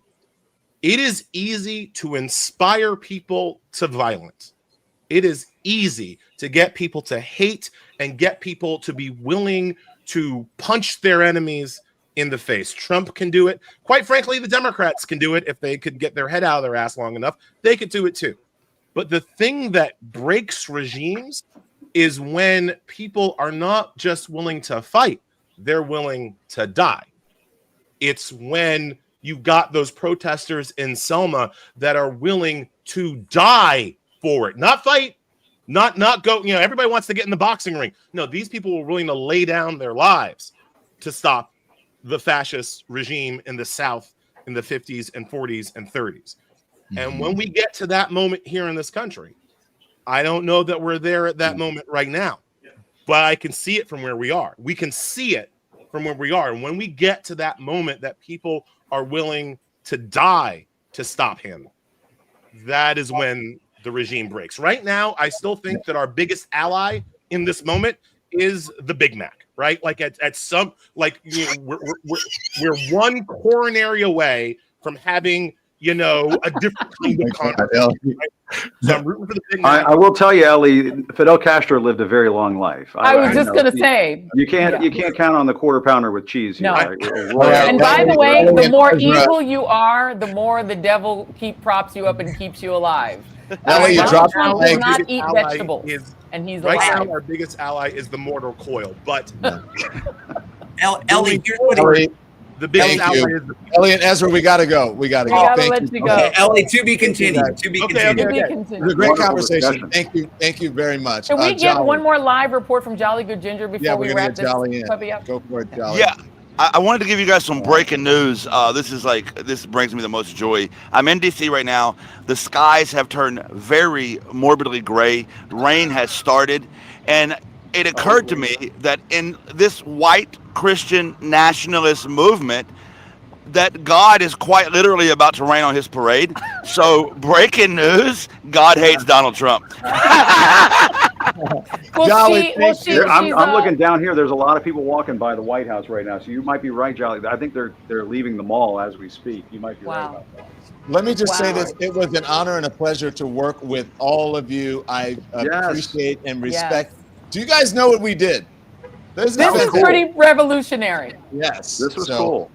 I got to run. Stream-a-palooza. It's It so was an good. honor for me to be a Listen, part of it. I appreciate you guys so much. All three of you guys Can I did tell awesome. you, Jolly Good Ginger, I've been obsessed with you for a very long time. It's been so much fun finally getting to talk to you and have you on as our intrepid correspondent in the streets of DC. You can do that anytime on any of our shows. I think we all agree you're a fantastic correspondent and a gentleman. We appreciate you all. But I got to say, Jim Acosta, you know I'm a super fan.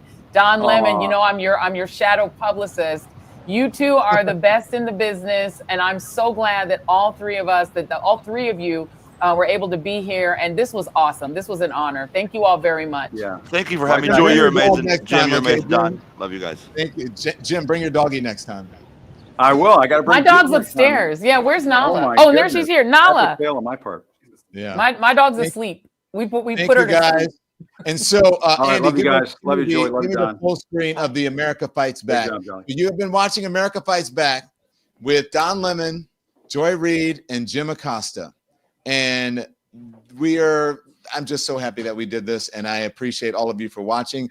Thank you to all of our new members, and we'll see you next time. And I always say, put it back on me here, us here, as I always say when I leave this feed, okay? You guys know what I say. You don't have to sit in front of the television all day. You can be informed without being inundated. You don't have to sit in front of the TV and get the outrage porn.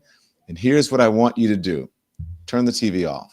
Thanks everyone for watching. Your support means the world to us. So make sure you hit the like button and you subscribe to our channel to make sure that you never ever miss a video. We're live every day, 10 a.m. Eastern time. We drop even more content at 2 p.m. Eastern and 5 p.m. Eastern. And if you want more Don Lemon Show content, we'd love for you to become a member of the Lemon community, where you will receive access to special community posts. You'll get exclusive content and members-only live shows. So head over to our channel page or click the join button on this video. Again, thank you for watching. We appreciate your love and your support, and we will see you next time.